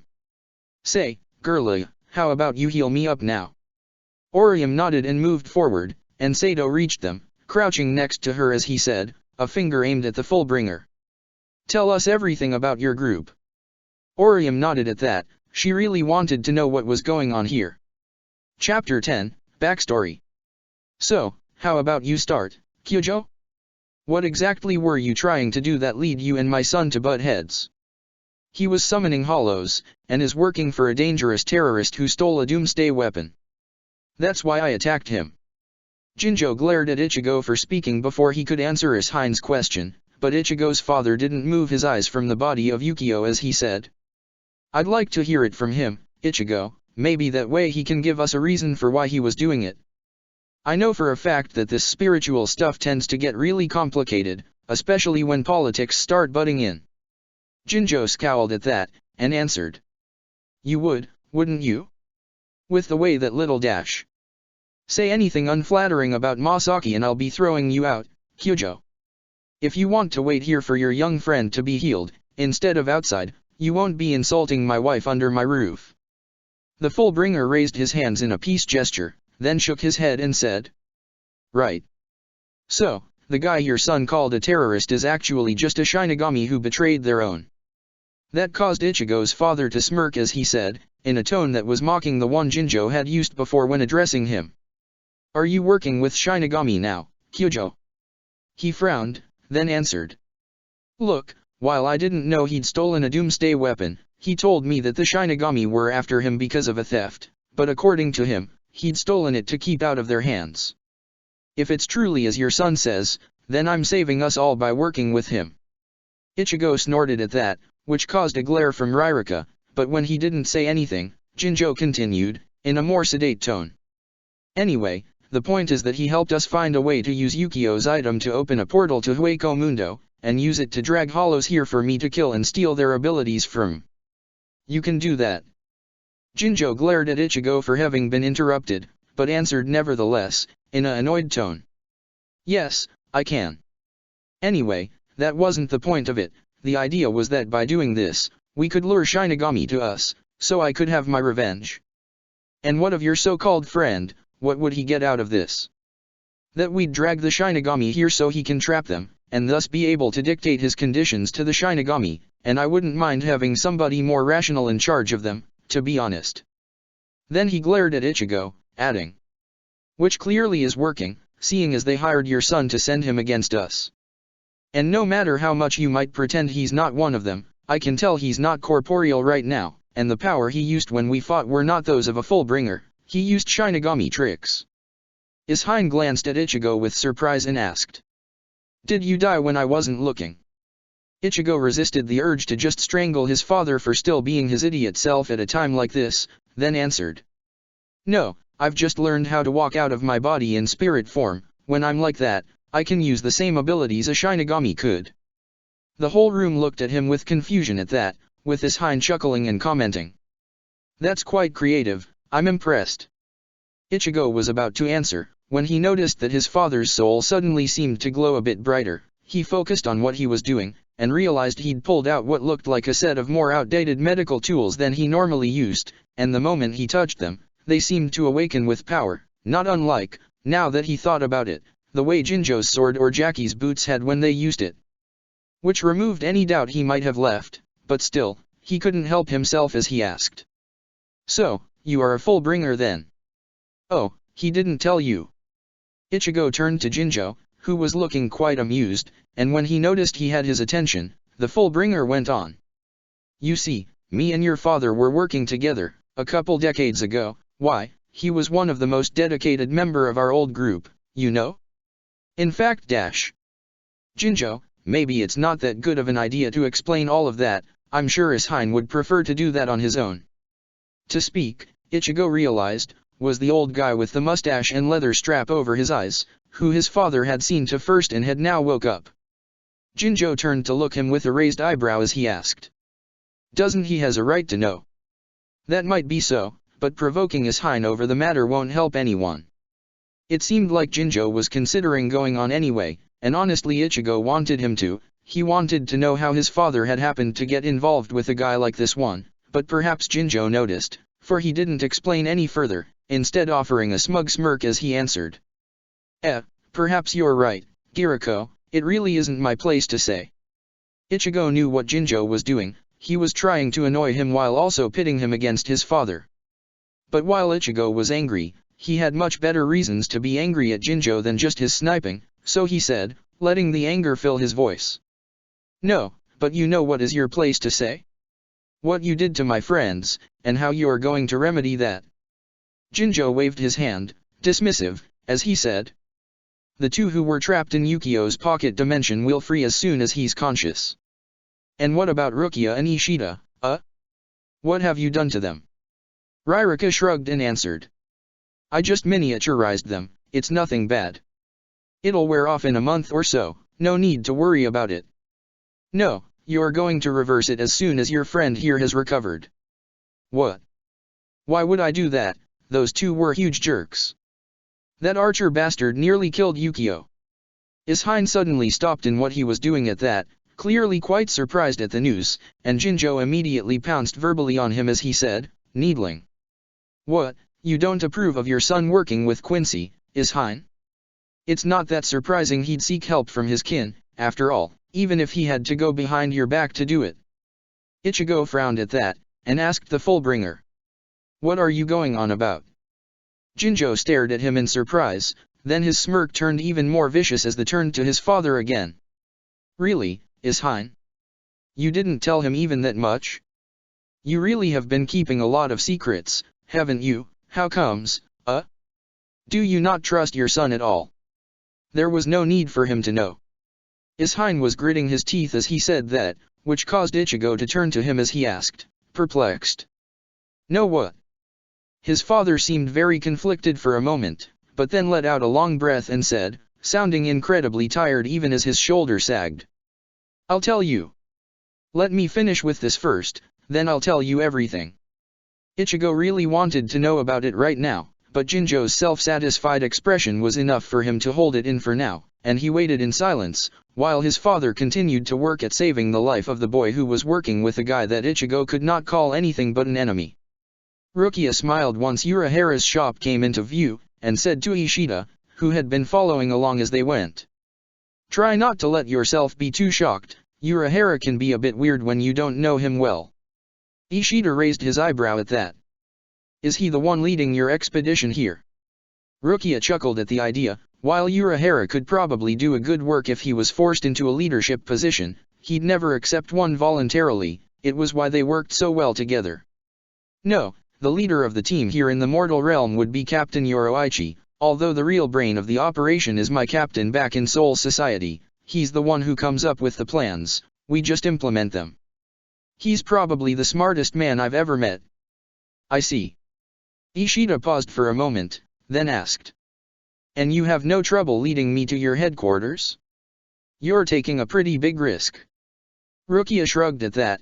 Perhaps she was, but she doubted Ishida would take any advantage of it, and in any case, Captain Yoroichi was easily strong enough to take down a team of Quincy by herself, if Ishida, or more likely, his master, decided they were a worthwhile target, which seemed improbable.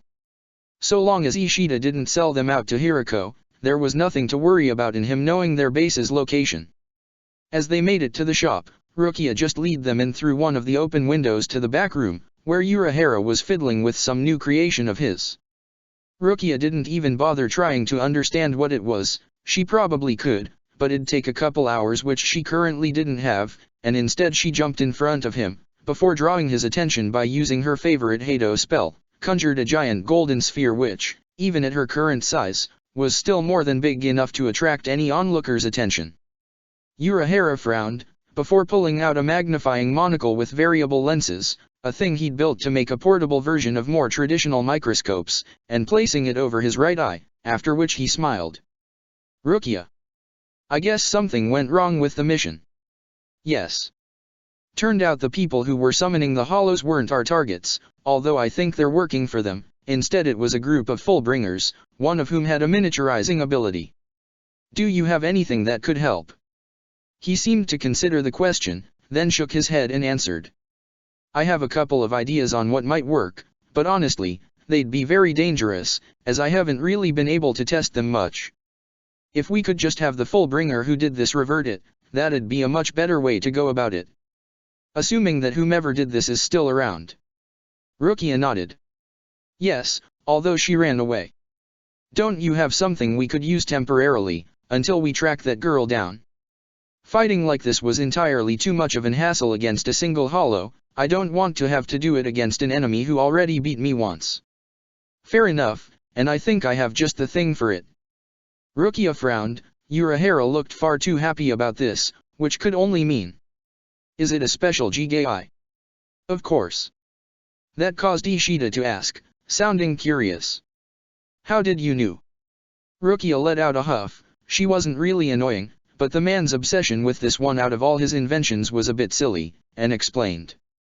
Because that's his favorite invention, and he's always trying to perfect it, even when it's already good enough to have earned him the rank of lieutenant in our research division. At that, Urahara shouted back, even as he rummaged among the many cardboard boxes along the back room's walls. Come on now, I'm not a lieutenant anymore, I'm an exile, remember? I was stripped of my rank when that happened. That barely counts. We both know that once we manage to solve this whole situation, the captain will have you reinstated immediately. Maybe not. I think I've been out of the loop for so long that giving me back that much responsibility so quickly could be too much of a risk, don't you agree? Rukia face palmed at that, then shot back. I can't believe it. I know you're lazy and would prefer to spend every minute of every day doing research rather than paperwork, but surely not even you are lazy enough to try and argue your way out of the position you deserve. Urahara laughed at that, then answered. Isn't that a bit hypocritical from you, the one who refused a promotion for lieutenant in the 13th Division and used her family connections to be transferred as the 4th seat of the 12th when it became clear there was no other way out of accepting it? That's not the same thing at all. Even as she answered, Rukia couldn't help but feel horribly embarrassed at the fact he was mostly right. She had used her brother's influence to persuade the captain commander into transferring her, because she didn't want the lieutenant position Captain Yukatake was pushing for. But her reason wasn't the same as Urahara's laziness. She knew she just wasn't ready for that kind of authority after the incident, and besides, she'd learned a lot as the 12th's field tester.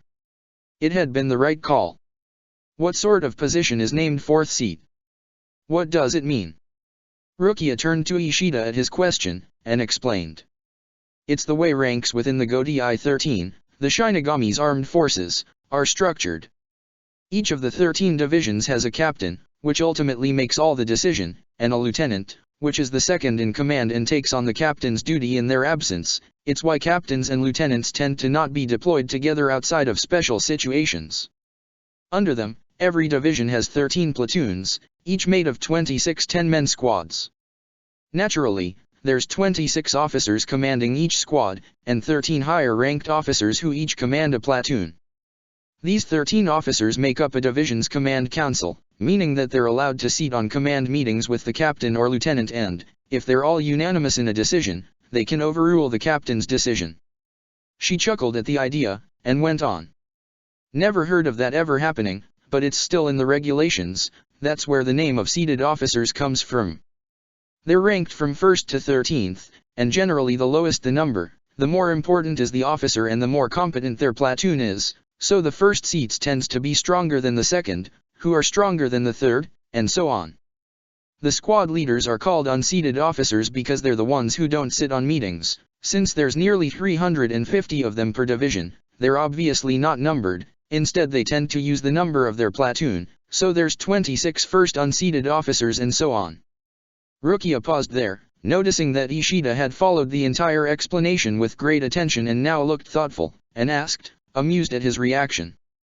I hope that answers all of your questions. Ishida nodded, then turned a considering gaze as he answered. It does. Don't you think it's a bit risky, to share all of these information on how you Shinigami are organized with a possible enemy like me? Rukia was genuinely surprised by that. It wasn't like she'd explained any big secret. She'd had a rough idea of how the Godi 13 worked long before she even joined the organization. You mean you didn't know? I would have expected you to have studied what we Shinigami are like, given how much you dislike us. They say knowing your enemy is the first step in war, isn't it? Ishida nodded, then added, sounding a bit confused. You haven't once asked anything about us Quincy to me.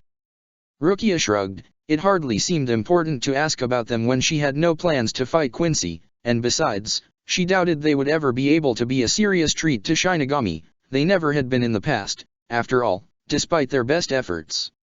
She wasn't sure how to say that without sounding condescending to Ishida, though, which she definitely didn't want to be, and was luckily saved from having to do it by Urahara finally finding what he'd been looking for as he shouted. Here it is. He then dragged out a Jigai, the soulless body flopping behind him as he pulled it closer, and Rukia frowned when he showed it to her. Why is it that this one looks like me? Do you have several Jigai in my shape laying around? Evidently. What if you needed a spare, like you do now? Better to be prepared. Rukia let out a long breath and answered. Well, I'm still not sure how I'm gonna be able to control this, since being miniaturized also reduced the reach and strength of my Riot Sutta match. I wouldn't need a larger body if I could just cast Kido of the same size. I expect you have some trick under your sleeve for this one. And you are correct in thinking that. See, I had the idea when thinking about the Henken key you designed, and ways to apply it to Jigai construction.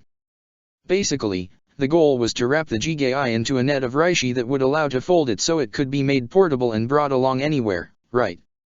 Rukia frowned at that, then nodded and said. I can see how the idea would be supposed to work, but that would be unlikely to be very useful. Wrapping it in so much external Reishi would probably make it impossible to enter, wouldn't it? I mean, the Jigai itself would be more durable, but also become sort of a cage for the soul inside, and that only if you found a way to get the soul inside in the first place. Exactly so. I'd expected that, and so gave the Jigai the ability to drain things inside. I used Mayuri's studies of the Quincy abilities as a base to develop something very similar to how they work, which is why it came to mind now, with your friend here. He pointed to Ishida, who was frowning, but Rukia ignored that as she got more into the discussion. So, getting inside then would be easy, but that'd probably make it even harder to escape, wouldn't it? Indeed, it would, which is why I decided to put the project away. I've a version in Hiriko's shape, so that we have a place to hold him into once we finally catch up with him. Alright, that makes sense, but that just explains how the Jigai can be used as a prison, not how I can use it to fight. Or how I could control it, even. At this size, getting in and out through the holes in the net wouldn't be a problem, but even if I could conduct my Reishi through it, I'd never be able to control the body properly, let alone well enough for combat. And that is where your friend here comes in. Rukia turned to Ishida, who was just as perplexed as she was at Urahara's declaration, then turned back to the scientist, waiting for a more detailed explanation than that. The man grinned, pressing his hat further over his eyes as he went on, addressing Ishida directly. It's my understanding that you Quincy have an ability based around manipulating Reishi strings, is that correct? Riso Tenge, yes. I'm surprised that you know about that in detail. I don't, really. Mayuri's data on it was incredibly sparse, but we did know that sometimes Quincy used the technique to control people's limbs like puppets. Now, I'm sure there's limitations and nuance about it that I don't know of, but would I be wrong in assuming that you would be able to also use reishi strings that were already there, like these ones, to move the limbs of this Jigai? Ishida turned to check the empty body, examining it for almost a full minute before he eventually nodded, saying, I probably could, but not well enough to make it fight. Probably anything more complex than shambling around wouldn't really be possible. What about just one arm? Ignore the rest of the body, focus on just the one arm. Could you give the arm the full range of motion? That would be doable, I think. So long as I didn't have to focus on any other body part than the one arm, I believe I could manage. How about if you were using your movement technique at the same time, but on a larger scale? Would that be doable as well? Ishida nodded with no hesitation at that, looking more sure of himself as he said, I could do it. I've mastered Hirin Kyoku to its limit. If that's all I'm doing, I could be able to use it easily enough. Urahara grin turned almost malicious at that, as he turned to Rukia and then asked. Well, I think that settles it, doesn't it? Now, you're better at it than I am, so feel free to correct me if I'm wrong, but I think that even restricted to only what you can cast with one arm, there's plenty of Kido spells you'd be able to fight with, correct? Rukia finally grasped the entirety of Urahara's plan, and couldn't help but grin back. Maybe this whole situation wasn't as hopeless as she'd thought it to be. It took quite the amount of time for Ishine to be done healing Yukio, and as he did, Ichigo was able to fully observe the way every individual element of his equipment seemed to have some special ability to it, the thread which disappeared after it'd been used to stitch a wound, which left the skin pristine and with no cut at all after it was used being particularly impressive. Ichigo had to admit he wasn't sure what to think of that. While a few of the abilities Rukia had taught him could be used for mundane purposes, the idea that powers like these, clearly never intended to be of use in a combat, could even exist was a bit surprising. Even when he knew it shouldn't be. Still, watching his father at work had enough of a calming effect that Ichigo managed to let the time pass without resuming his discussion with Jinjo, despite the other man continuing to smirk at him with an incredibly smug expression on his face. Eventually, however, Ishine nodded and said, collecting his tool set. Your friend is safe now. He needs a few hours of sleep, then he'll be able to walk out of here, if weakly. Then he will free my son's friends, and after that you all will leave. Remember, Kyujo, this is the last time I ever do anything for you. Next time you show up I won't even open the door. That said, his father motioned for Ichigo to follow him to his office. Once they were both sitting, however, Ichigo could no longer wait as he asked. So, what the hell was that guy speaking about back there? What is it that you've been hiding from me, and why? Ishine let out a long breath, then answered. As I told Kyujo, the reason was that you didn't needed to know, and also, I was afraid. I knew, the more you grew, that you were nothing like me, and all like your mother, and the moment you knew about hollows and the danger they pose, you'd involve yourself with this whole horrible business without a second thought. He then gestured to Ichigo's clothes and added, sounding sad. And I was right, wasn't I? You've known about this stuff for less than a month, and already you ended up involved into a brawl with Quincy, Fullbringer, Hollows and Shinigami all together at once, a fight that left multiple people hospitalized. Why would I ever want that for any of my children? Ichigo frowned. His father had a point, but he disagreed, and he knew why. He realized, Rukia's words coming to his lips as he said. It doesn't matter what you want, it should have been my decision to make. I understand not wanting to put me in danger, but if that's what you want, you should have just told me everything, and then made a good argument for why I shouldn't get involved. If you make my decisions for me, how can I ever live my own life? How can I ever be myself, if you deny me the choice over the kind of man I want to be? His father looked quite surprised by Ichigo's little speech, but then he let out a burst of laughter, and commented. You really are your mother's child, that's exactly the sort of thing Masaka would say. What do you mean? His father took a moment to collect himself, then explained. Masaka thought that power is to be used to protect, and only for that goal, and that no matter how little power you have, you should use it the best you can, to protect the most people you can. And a part of that protection, she would often say, was to allow people their own choices, by keeping them safe from the things who'd destroy them for making them. I guess I didn't learn that lesson properly. So, she knew about all of this, too, right? Was she a full-bringer like you? He shook his head. Your mother was a Quincy. When we first met, we were on opposing sides. Ichigo frowned at that comment. Why would you be enemies? The way Jinjo was speaking, he made it sound like Shinigami are the enemy to full-bringers, and the Quincy I know also said that Shinigami and Quincy are enemies. Why would full-bringers fight Quincy? The thing you need to understand is that, normally, there aren't any organized groups of full-bringers. I don't know why, but while it's more likely for people to be full-bringer than Quincy, most full-bringer will not group together, while Quincy form clans and train in teams. He paused, as if considering the issue, before shrugging and going on. Maybe it's because of the fact that Quincy are so few that they developed their clan system. In the end, it doesn't really matter. What matters is that you must understand how rare it is for full-bringers to come together, because then you'll understand why Jinjo Kyujo is such a dangerous man. I already know he's strong, I've seen him fight. Ishine shook his head at that. His combat ability isn't the point, that's just a result of the real danger about him, his drive. I don't know why, but Jinjo really hates Shinigami, he wants to destroy them, and failing that, he'll take any victory against them that he can get. But he's very good at presenting his revenge as righteous. When we were teenagers, I fell for his words, as did a lot of others. He told us that we could defend ourselves, and didn't need the Shinigami to do it for us. We all trained together, and went on hollow hunts. And eventually, we ended up in conflict with the Quincy, because we hunted in areas they had claimed for themselves. They called us poachers. He chuckled at the memory, although Ichigo couldn't help but feel annoyed at the whole thing. It was ridiculous. Why would that lead to a fight? Shouldn't the Quincy be happy to have help in dealing with hollows? It's what they complain about the Shinigami, isn't it? Ishine smiled. That's exactly what Masaka said, it's why we didn't come to blow immediately.